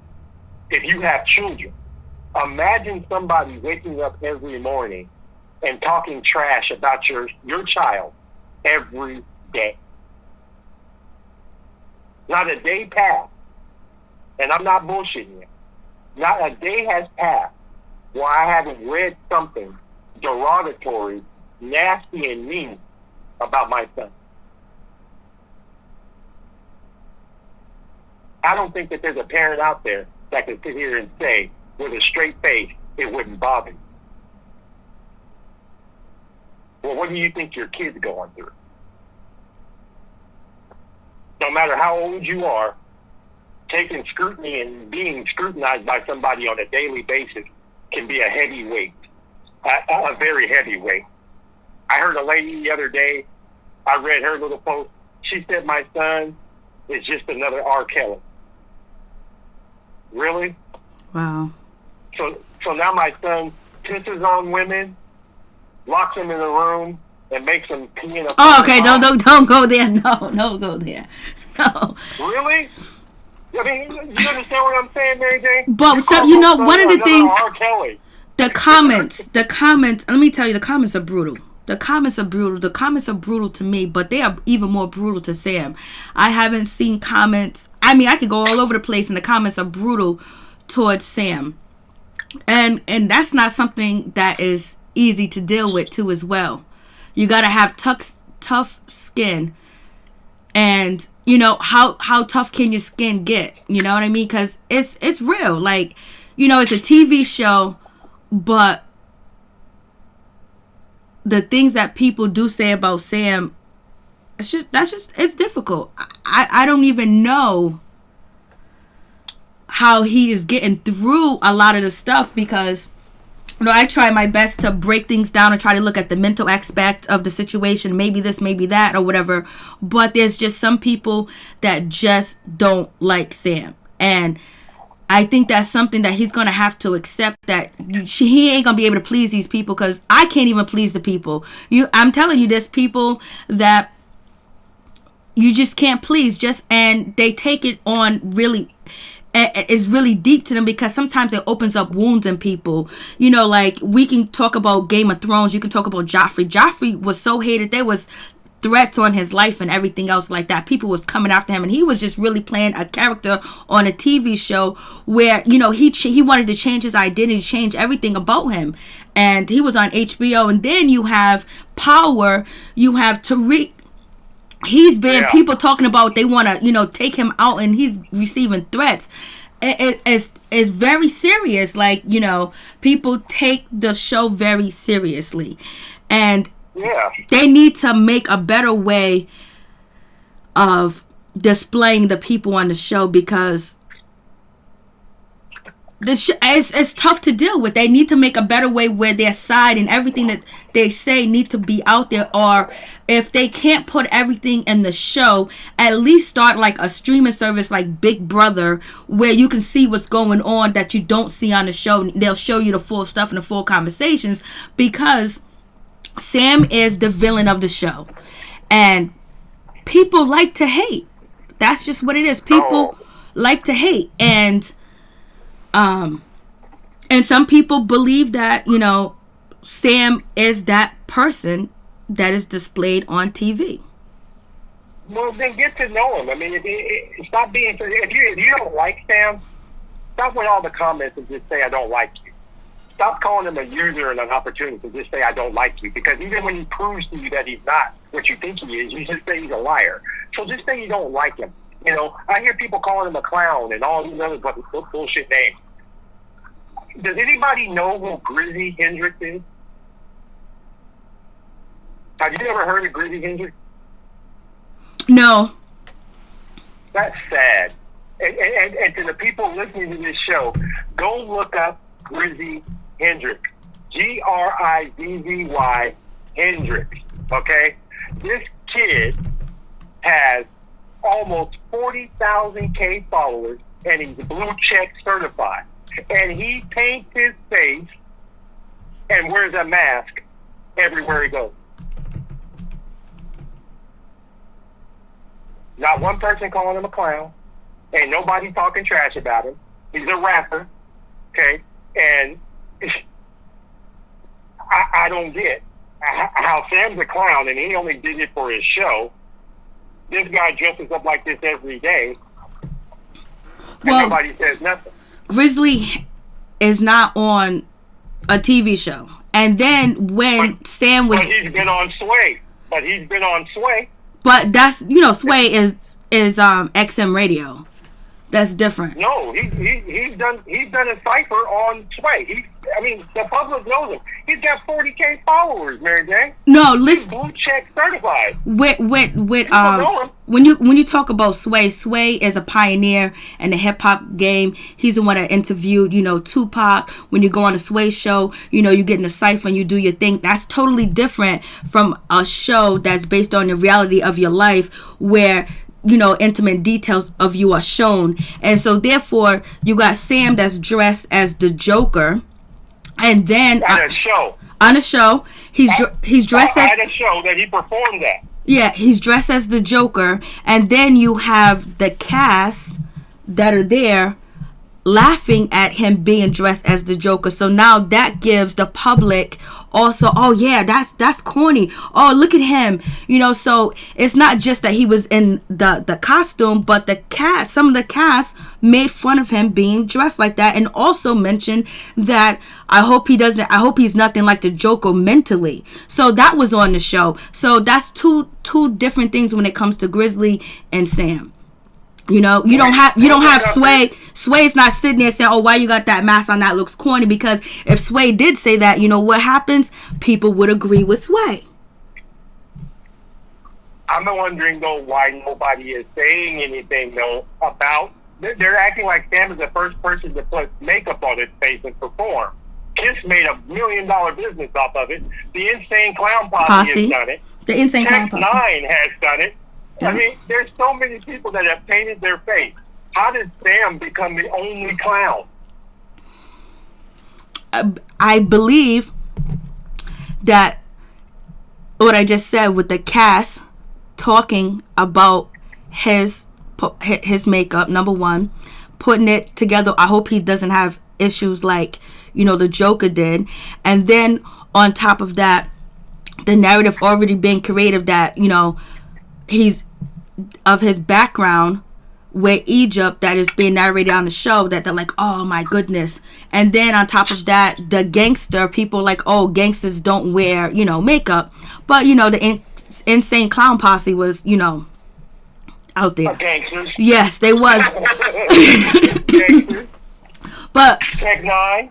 Gangster. But they don't know Tech N9ne. They don't know. They know that some of them do and some of them don't. But they're thinking that it's unoriginal. That's what they're thinking. It's probably unoriginal because they only seen Sam do it. Tech N9ne has more nails in the video? Yep, he has. Nails just like Sam. I was looking at a thing on the other day where I was looking at my IG, and I seen Machine Gun Kelly had his nails painted.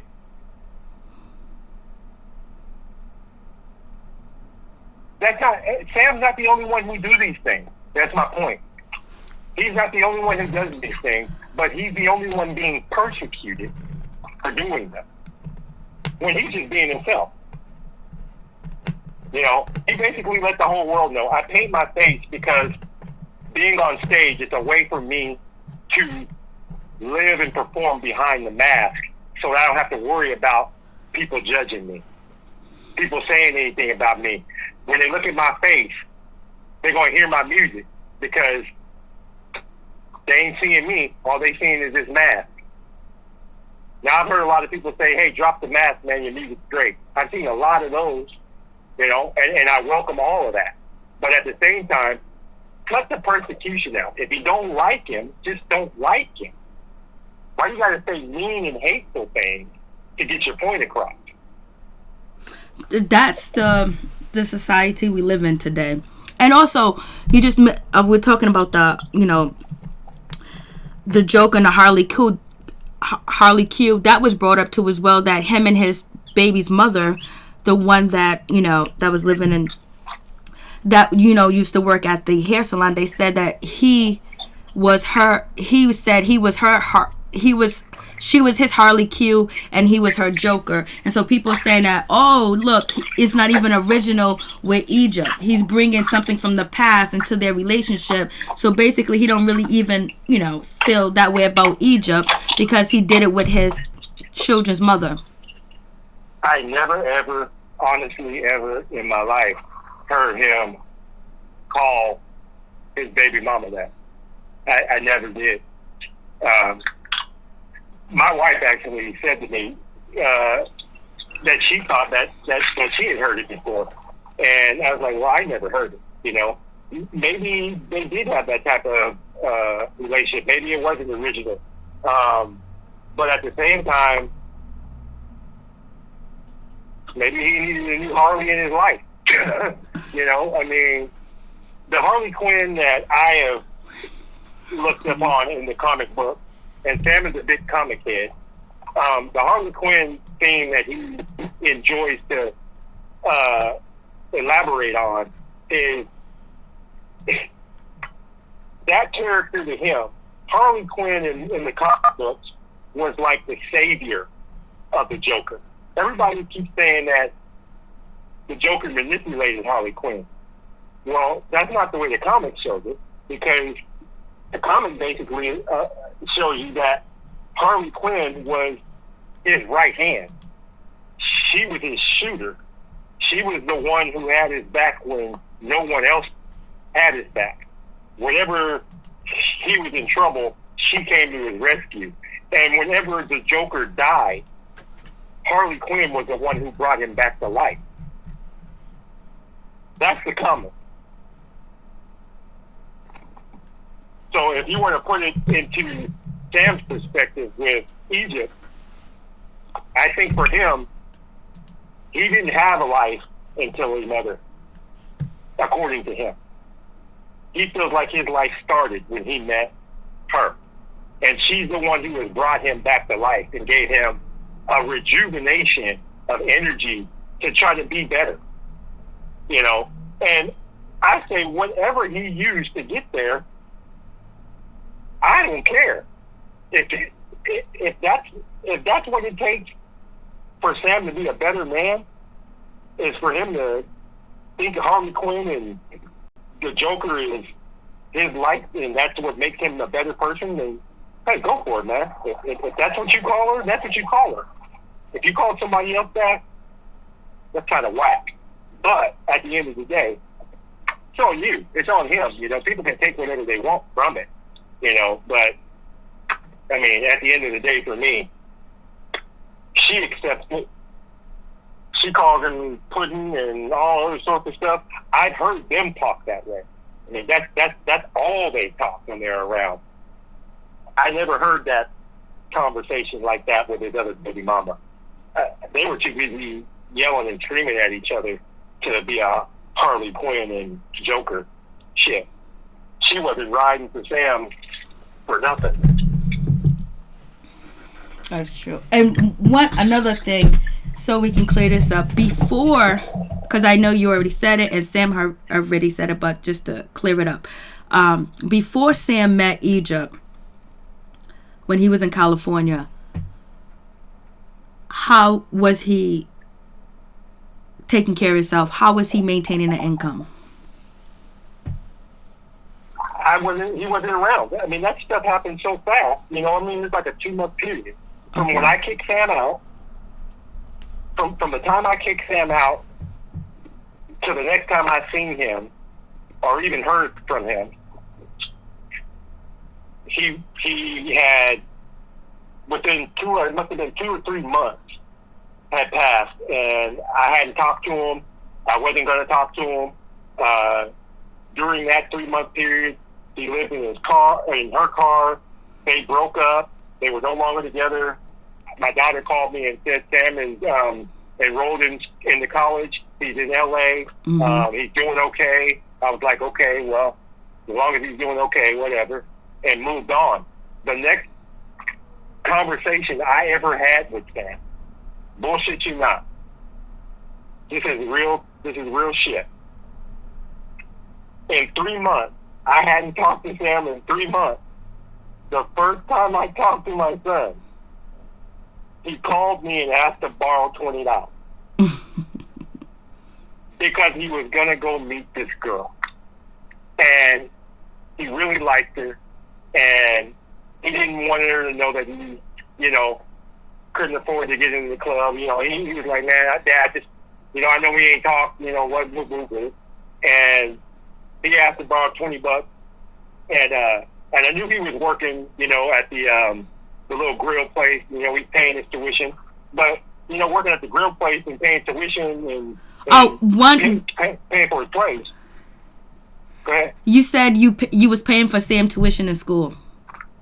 No, he was paying for his own tuition. All right. He was working at that little grill place where he was cooking. Yeah. And he was paying for his tuition at the school. And like I said, it was like really fast within that time period from when I kicked him out to him being in college and working at the grill place, and my daughter saying he was doing good and he's okay. And the next thing you know, I get a phone call about him. He's going to meet a girl. And later on, I found out that was him in Egypt. I actually have a picture that they took the first night that they went out. And I never seen Sam smiling so big, and her. And it was like something special, you could tell the look in their face. It was kind of something special. And I hadn't, like I said, I hadn't talked to him. But as for work, all I know what he was doing was working at the grill place and paying his tuition. I think his tuition was like $500 a month. So he had to come up with that money every month to be in the door. Mm-hmm. So I think that's all he was doing was working. And Sam does do a lot of features.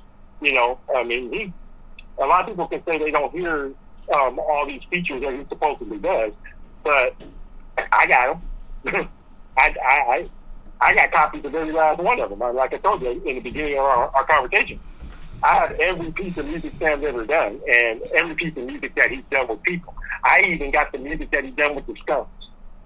So, Sam does a lot of features. There's a lot of people that pay Sam to do features. Sam has learned a lot of stuff in the music business. He's learned how to run equipment. He's learned how to engineer his own music. People pay for that, and I know he's done a lot of that. When he was at school, my daughter would tell me, because I'd go through her to hear what was going on with Sam instead of talking to him. So I know he was helping people, giving them the knowledge, and they were paying him to basically show them what he knew how to do or help them push their stuff out. A lot of people think that, well, Sam can't do nothing for nobody. He ain't shit. Well, you guys don't realize that in this business, there's so many small platforms that people in this business that are just starting don't know how to do. They don't realize how easy it is to get your music up on Reverb Nation or SoundCloud. They think that's hard shit. Sam would show people, and people would pay him to do small things like that. Mm-hmm. Putting their music up on SoundCloud, showing them how to throw their shit up on Reverb Nation, Spotify. You can make a little bit of change in your pocket. You can call it chump change, but if you're charging somebody $250 to help them with their music and put their shit up on a platform, $250 from this guy, $250 from that guy, that was his fucking rent for his dorm. Just doing small time stuff like that. That's why I was saying in the beginning, Sam's always been able to hustle. He took what he know how to do and he put it to work. He found out there's people out there that want to learn or want help doing what he knows how to do. And in the music business, help ain't always out there. That's a lucrative business for anybody who's willing to actually go out there and get it, and not try to charge somebody $5,000. You know, Sam ain't charging people $5,000 for a song. That's why he got so many features. Okay, because I have a business mind. Okay, I've been in management for a long time in my life. I've been a manufacturing manager for a long time, and what I told Sam, the way to make money off of being able to do features with people is you don't go out there and charge them an arm and a leg, because you're not that guy yet. Okay, you can't charge people like that. But if they want to do stuff with you, itemize your time. Okay, how long does it take you to work on a project for somebody? If it takes you 2, 3, 4, 5 hours to do it, budgeting at $60, $70 an hour times 5. That ain't a whole lot of money to some people. But I tell you what, when you start getting $350, $250, and you're just knocking out tracks with people, Sam made $3,000 in 2 weeks, either doing a feature or just helping somebody do something on their song. Engineering it for him, sitting there and just doing the engineer work for him. I mean, he knows how to do a lot of things, you know, to make money. But at the same time, I don't know if anybody's ever going to recognize if that's enough money. You just got all this money, you ain't doing nothing but making chump change. Okay, well, you know, a living is a living, as far as I can see. He told everybody to make $2,500 an episode. The same people that said he had no job, he just basically told you you make $2,500 an episode. Then they turned around and said, well, that ain't enough money. You ain't making shit. Well, you just said he didn't have a fucking job.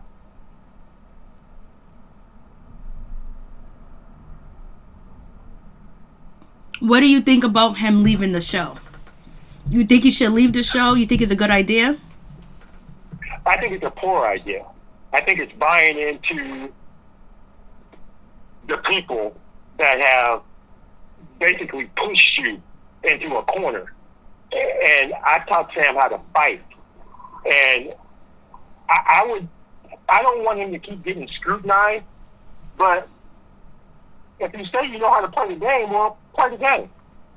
If you know that you can go in here and get a check and make money and still keep needing to do what you do, stop giving them all that bullshit. Okay? Make them listen to the music. Make them portray you in a different manner instead of just allowing and going along with the storyline that they want. You know?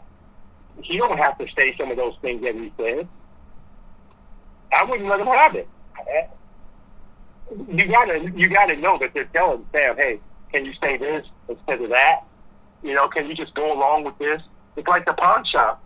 He had 4 different places that he picked out, and then all of a sudden they took him to a pawn shop. Did he say, no, I ain't gonna do this. I ain't doing this. You guys are gonna make me look stupid. I ain't doing it. He just fucking did it. I would have said, no, I ain't doing it at no fucking pawn shop.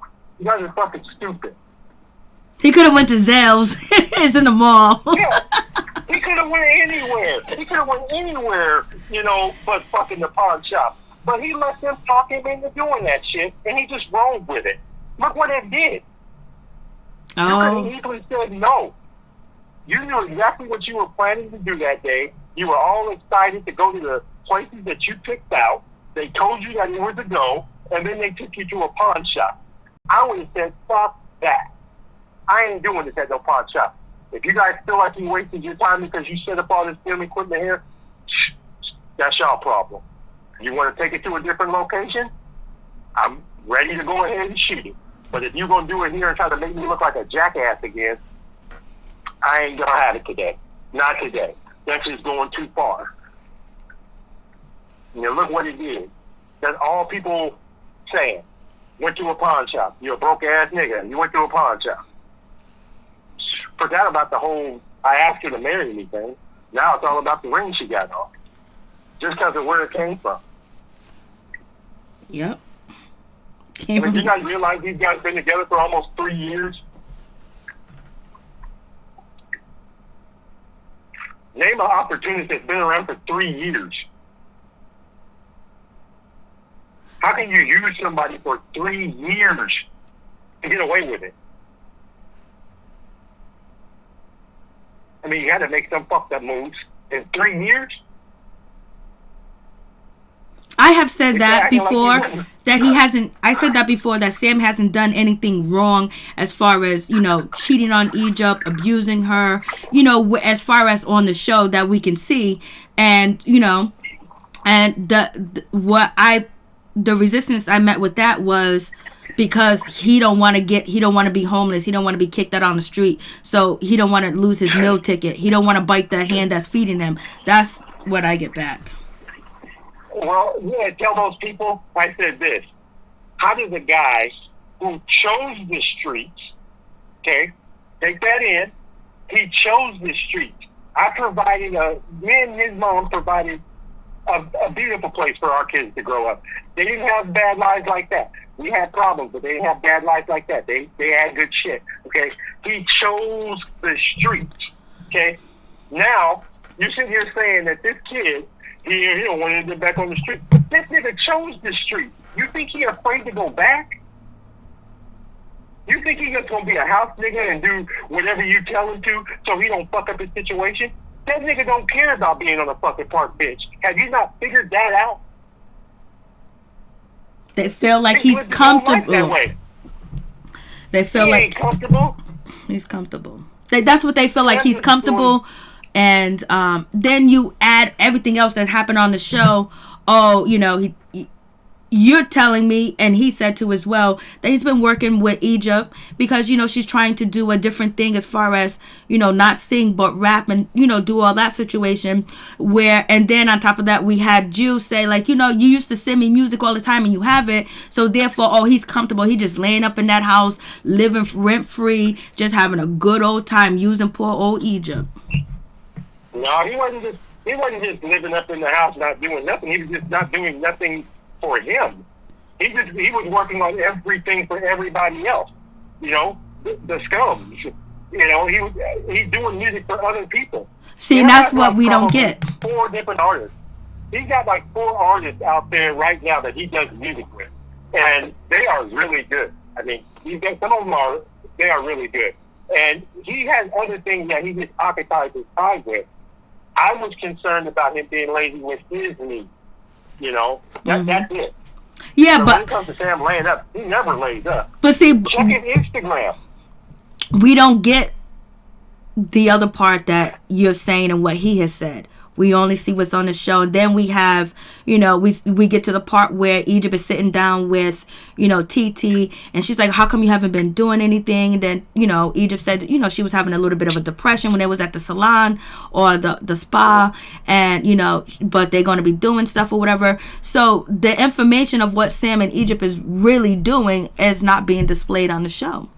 It's just showing that they're having fun in the house. Is that they're having fun in that house? And the image is they're having fun in that house. They're living, they're playing house. Pep is paying for everything, and they live in this extravagant house. Like they got all this stuff. They're having a good time, and he's just eating off of Egypt's money and Pep's money. And then on top of that, Pep is too blind to see what's going on because people assume that she has a problem allegedly when it comes to alcoholism and things like that, and like in Egypt is just running wild, and she's not being protected. Yeah, right. Pep is overly protective. Her father is overly protective. Those guys don't sit around and, man, you gotta work with Tretch and Pep, okay? When those two are a part of your life, you have to work. I've never seen Sam so dedicated until Tretch got a hold of him. I thought Sam was dedicated. I thought he was really into his music. But dealing with Tretch, man, when he sends them fools to the studio, they better come out with a product. It ain't about, I hope y'all get something done. You better have got something done. Pep is the same way.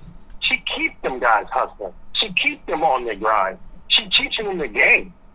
She giving them an understanding of the game. But try this on for size 2, Mary Jane. Mm-hmm. If Pep won't walk her daughter to the promised land, why do you think she would walk Sam to the promised land? She She's making them earn it.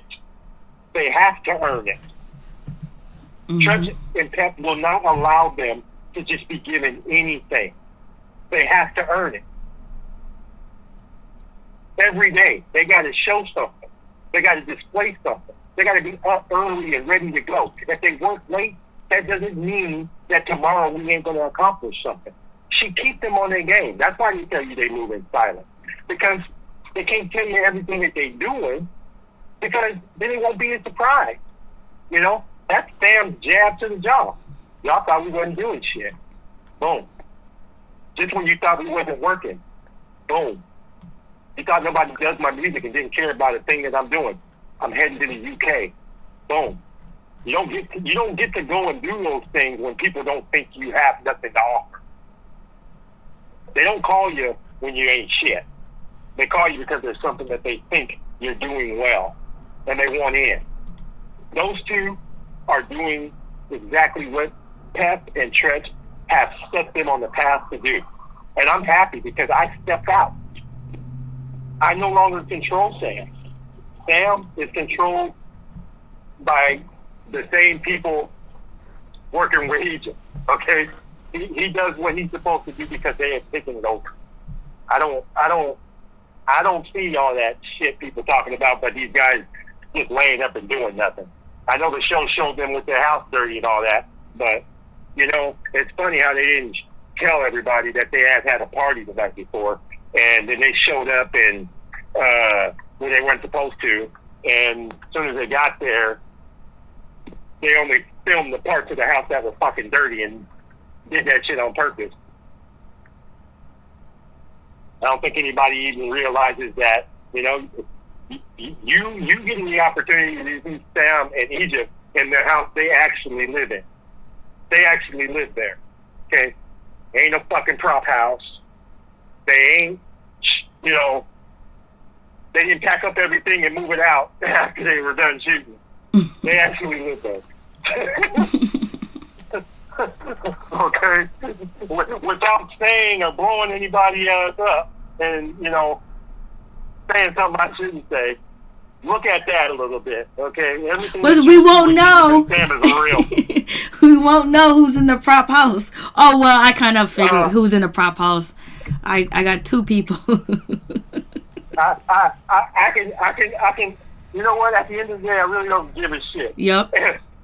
Everybody else, I challenge you to go to that house that you seen them at and see if they still live there. That's all I'll say. But when you seen Pep and those guys at the birthday party, Pep lived there. When you seen Sam and Egypt at in Vegas, they lived there. I can't say where everybody else lives.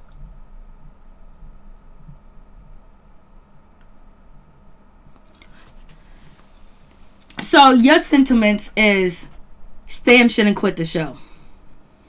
No. Do you think he can? I believe he can handle it. Venues. I think he can handle it if they switch venues. I mean, if Growing Up Hip Hop LA, the people over here in LA, obviously, saying that they don't want Sam on the show. Well, the ratings say otherwise. So I say play off the ratings. Growing Up Hip Hop New York ain't shit. Okay? Move them over there. Let's see if a following goes with them. Let's see if Growing Up Hip Hop LA goes down a couple of notches because they're not there. Then we'll know who had value and who didn't. It's also alleged that Romeo is leaving Growing Up Hip Hop LA too as well. He already left. I mean, he already left. And again, because he didn't like the bullshit. And I respect him a lot for doing what he did because he set the stage to say, hey, you know what? I can take some of this shit, but all this other garbage, man, when you got people telling you something that you know ain't true, calling you out because of something that you know ain't true, Romeo, he got the pockets to say, I don't have to put up with that. Mm-hmm. You know, he don't have to put up with that shit. Sam, on the other hand, he's grinding. His pockets ain't that deep. He's grinding right now. Yeah. You know, take every bit of chump change or every bit of money that you can get But at this point, it's time to pay somebody what they're worth. What's the value in Sam? You've proven that in 2 seasons, he has value. Pay him accordingly. If I got to take the scrutiny and people got to talk trash about me every day, $5,000 an episode, I just might be able to accept that. Nope. And display his music. You know what? Display his music on the show. Display his music. Display him singing. Like, the last episode they showed Sam singing, Controversy. And, it reminds me of Prince. And he has a very nice falsetto. It almost reminded me of Michael DeBarge, his falsetto. So they need to show more of his music. And they need to show more of, maybe he be in a club, he be in a bar somewhere, but show his music, because the music that they did show when he was performing was like god awful. Like, you couldn't hear it, you couldn't tell what was going on, you couldn't even really hear him at all, or his movements. And then when we went to Egypt, we could hear her a lot clearer, and it gave me the chills. But when it came to his music, that's why I gotta go search his music. So before, I was like, I need to find out his music. And then you left a comment on my channel a while ago, and then I went to your channel and I listened to I was like, shit. I listened to the music on your channel that you have of Egypt and of Sam. And then I went to the Instagram and stuff like that to listen to music. Then I just went to Spotify because I forgot I had Spotify. I went to Spotify and I started listening to the music. So they need to, have him with the music more.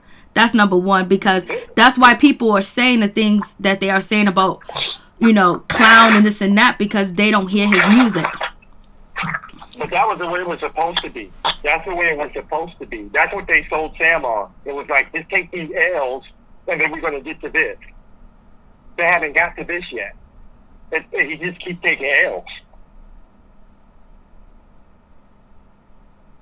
That's the only reason why I agreed to be a part of the show, is because they were supposed to display his music, and it was going to give him a platform. But they haven't his platform hasn't showed up. I mean, I was talking to him the other day. Rhythm and Flow came out, and they did 8 episodes on Netflix. The top 5 people on that show: D-Smoke, Flawless, London B, Troy Man, and Stand Be Yourself. In 8 episodes, they got 104. Stand Be Yourself has 120K followers. D-Smoke got over 4.5 million. Wow. Everybody over there is blue check certified. In 8 episodes. Sam's been on 2 seasons and he's at 26K. What has this show done for him? I got his name out there, but it's a lot of negativity. Got his name out there, but it's a lot of negativity. Yeah, all negative and nothing going to his music. Almost all his 26K followers, they're people who listen to his music, not people that just look at the show. Yep. There are people on there that have listened to his music. That's where he got that 26K followers from. If Sam would have been on a Rhythm and Flow, his ass would probably be sitting somewhere pretty right now. Sam is just as talented as the top 5 people that were in Rhythm and Flow. Mm-hmm. If not one of the second. I think D-Smoke still would have won, but when it comes to Flawless, London B, Troy Man, and Sam Be Yourself, I think Sam would have gave them a run for their money. And I think Sam going up against Flawless in a rap battle would have been priceless.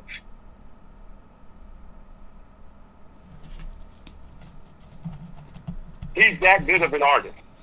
If he'd have been somewhere else and somebody else had got a hold of him, he'd be 10 times further. That's the only reason why I say growing up hip-hop hasn't done too much for Sam. When it comes to clout chasing and all that, what has he gained? He hasn't gained nothing but a whole bunch of people that hate him. Very little that like him. A whole bunch of people just straight hate him. So if they're saying that's the opportunist move that he got, he took in all this scrutiny, that's his opportunity to be a villain instead of an artist. So, grown up hip hop still calling him Egypt's boyfriend. They still haven't listed him as an artist. Yep, under the title. of his name in his show. I mean, for God's sake. I mean, I just don't think what growing up hip hop is done for him when they start to say he just riding Egypt's coattail. This fool's still grinding on his own back. And he's carrying every episode on his own back.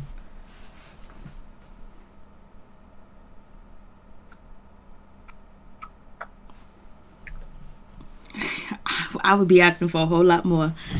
But and then also the reason why we can talk about the opportunist part of Sam that they talk about, but the other thing that people are concerned about or say a lot of times is that they feel like he's controlling her, and then they also feel like he's isolating her from her family, which is TT and Bree. He's basically smothering her so no one could actually, see what's really going on in their relationship and things like that. Well, why don't they? I wish they would just all follow the Instagrams, man. I mean, you guys, they sit around here with all these misunderstandings when the information is right there in front of them. You're saying TT and Egypt don't have a relationship, and Pep don't have a relationship with TT, all because of Sam. Yet you just seen them at the Milan makeup thing together in LA, laughing, joking, playing. Pep was helping her down the stairs and everything else. Like the same family that they always been. And where was Sam? In New York. He wasn't even there. Tyran was there. All the family is there. Sam is in New York grinding. Where's the control? Why wouldn't Sam have taken the opportunity to be a part of that if he's trying to be a part of everything? The family is still intact. Everybody is still loving each other. All they seen on the show was a whole bunch of TT walking around saying, I'm just going to leave everybody alone and do my own thing, and now your ass is over here at the Milan makeup thing. Mm-hmm. Shit, that was just last week. Yes, it was. Because this shit is filmed so far. I mean, if people just understood that, what you're seeing is not in real time. It's just not. It's not in real time. Feelings are healed by the time you guys see the shit. That's true, people but are talking again by the time you see it. That's very true, and that usually happens on every show. But the problem is, the thing that is with that is that, they haven't healed from the situation either. So they're watching the shock or whatever they see and whatever's portrayed on the show and the behaviors and things that are being said and, from the whole cast, that they are, digesting it right there and then they, people talk about it. We bring it up. We talk about it.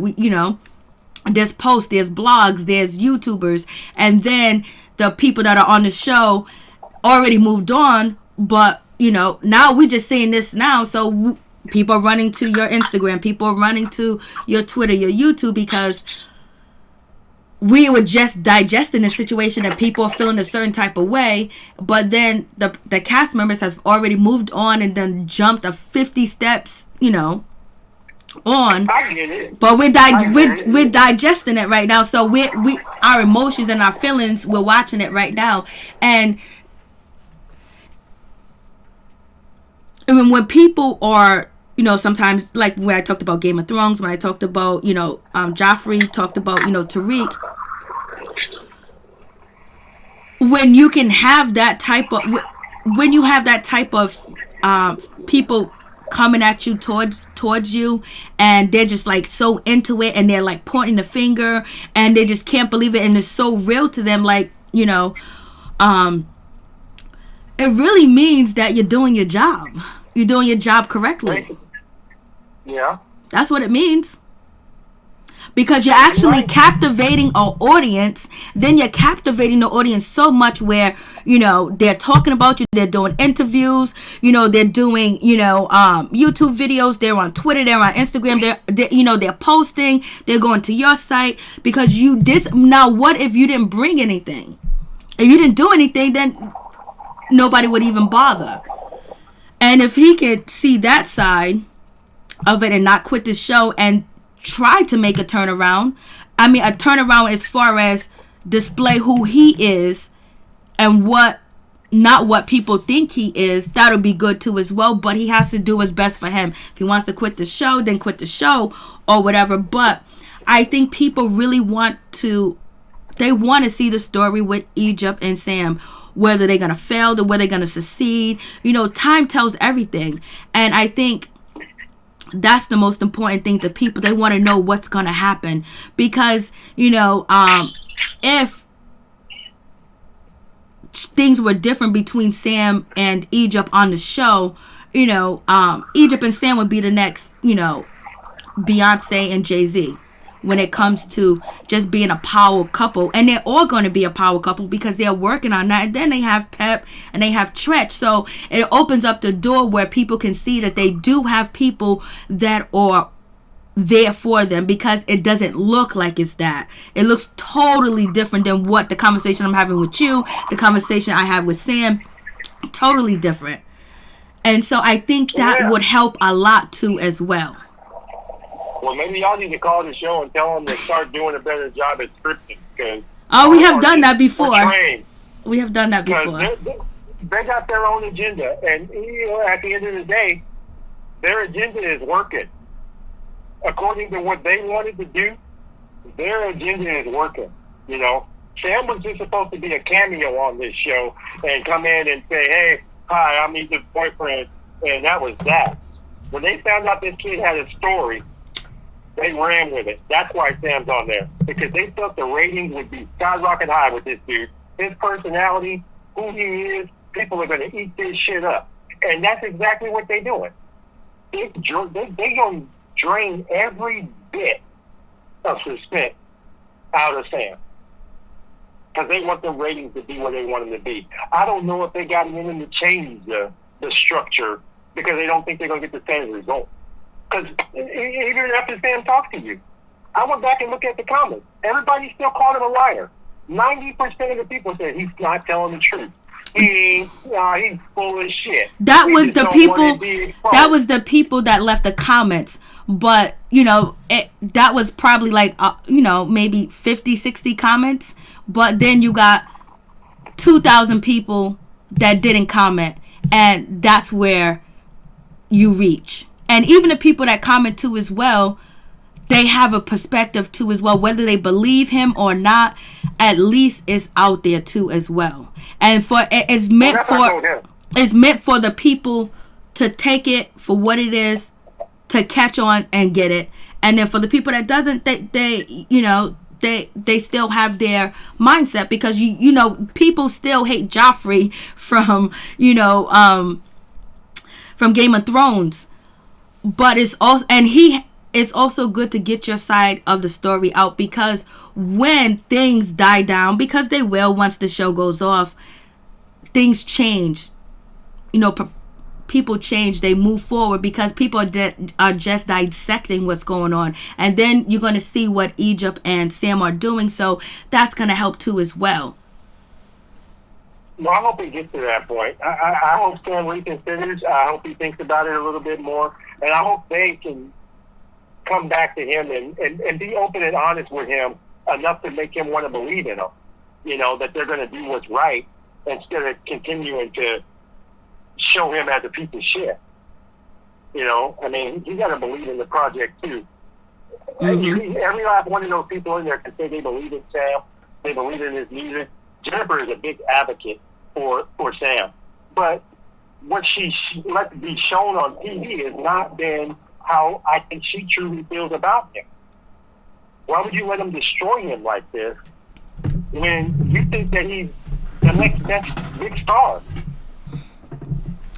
And that's where a lot of artists and a lot of people that are on TV, especially if they want producing credits. Well, I wish they hopefully do something, because right now I think Sam is in a very tight position. There are record labels that are passing on him because of the way the show showcases him, and they think that they have damaged him so much that they don't know if they can pull him out of the mud with the people. Wow. Marketing is everything. And they think that this kid is marketable, but not why he's sitting on this show and they're sitting here throwing him to the wolves every Thursday night. You know, we can go out here and put a promotion behind him and push him, and then Thursday night we just lost 50,000 fans.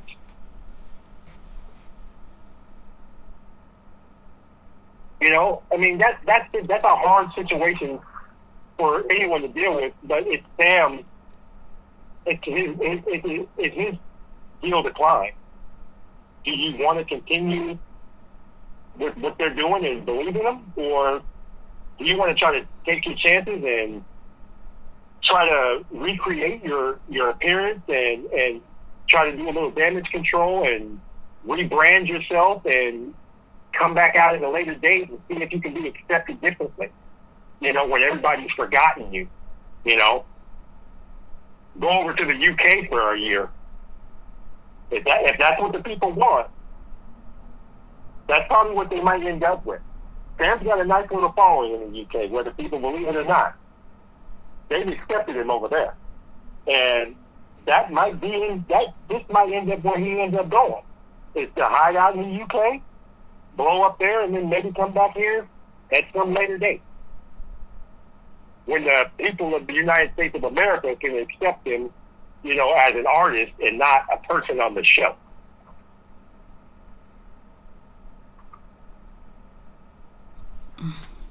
That's deep. I'd like to see the growing up hip hop New York. I'd love to see him go there. I think New York has embraced Sam a little bit. I think he's got a nice little following out there as well, from what the numbers say. And, you know, maybe New York is a place where real MCs like Sam can be true to the craft instead of worrying about, you know, all the BS that they're doing over here. It seems like growing up hip hop New York, at least they were elaborating more on the music. Yes, we see more music on their first season. Yeah, they pushed music. A little bit more. They pushed the music, you know, the first season. And I don't think that there's an artist over there right now that they try to push that is as good as Sam or as good as Egypt. Those two have a very great shot at being great artists if they're in the right place. I don't know if LA is the spot for them. You know, I don't think that they got a good chance of success over here based on the way this show has show what they're doing. I don't know where their script's going to go without them. No Romeo, no triangle, little twist, I guess, you know. I mean, they could probably play that out, you know. I mean, they seem to think that that's a pretty good storyline. Sam's a clown, but he can walk around in a house coat and fucking smiley face slippers, and people don't think that's mental. You going there, ain't you? I'm just saying, you know, I mean, after all the scrutiny my son keeps taking, it's like, I know people who have gotten a mental health check for doing the shit Twist does. But nobody says shit. My son's music ain't his cup of tea, but he ain't had a project out since 2011. Oh, Lord, you going there. Is it facts?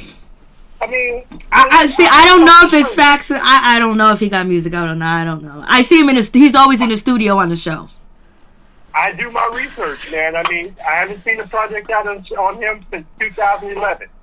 Spotify don't have nothing out there. You know, I mean, I think Sam and Twist could have made a good song together. I think it could have been why are we not talking more about his music? You know, I don't think Growing Up Hip Hop LA cares about music at all, because Twist is he's a music artist. He's a rap artist. He's been to the mountaintop.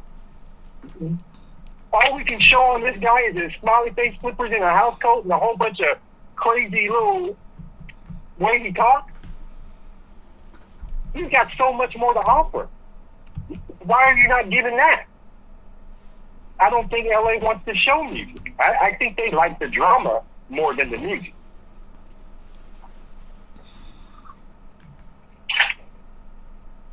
But that's just me. Any last words?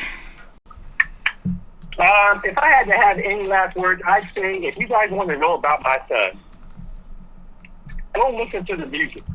Okay? Being an artist in this business is all about the music for these artists. And these guys, if you want to know about them, go listen to the music. Everything that Sam has ever done in his life is in his music. Go listen to Revolution, his very first mixtape that he put out. Go listen to Curse and the Blessing. Then go listen to the music that he's got now. Everything is right there. He talks about everything.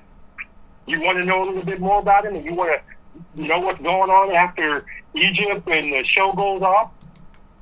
Tune into his live. His son's with him all the time on his live.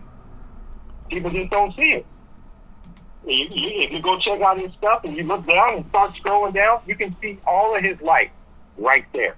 He has captured it all. It's right there for your viewing. All you got to do is check him out. You know, be the judge of that instead of being the judge of what you see in 20 minutes on a Thursday night. Go judge the man for his body of work. See if he's the real deal or not. If he ain't, no cup of tea, like some people like to say, well, then he ain't. But at least give him a shot and go and check him out for yourself instead of hearsay. You know, what somebody else said. It's pretty simple, you know. That's my case. Good talking to you, though.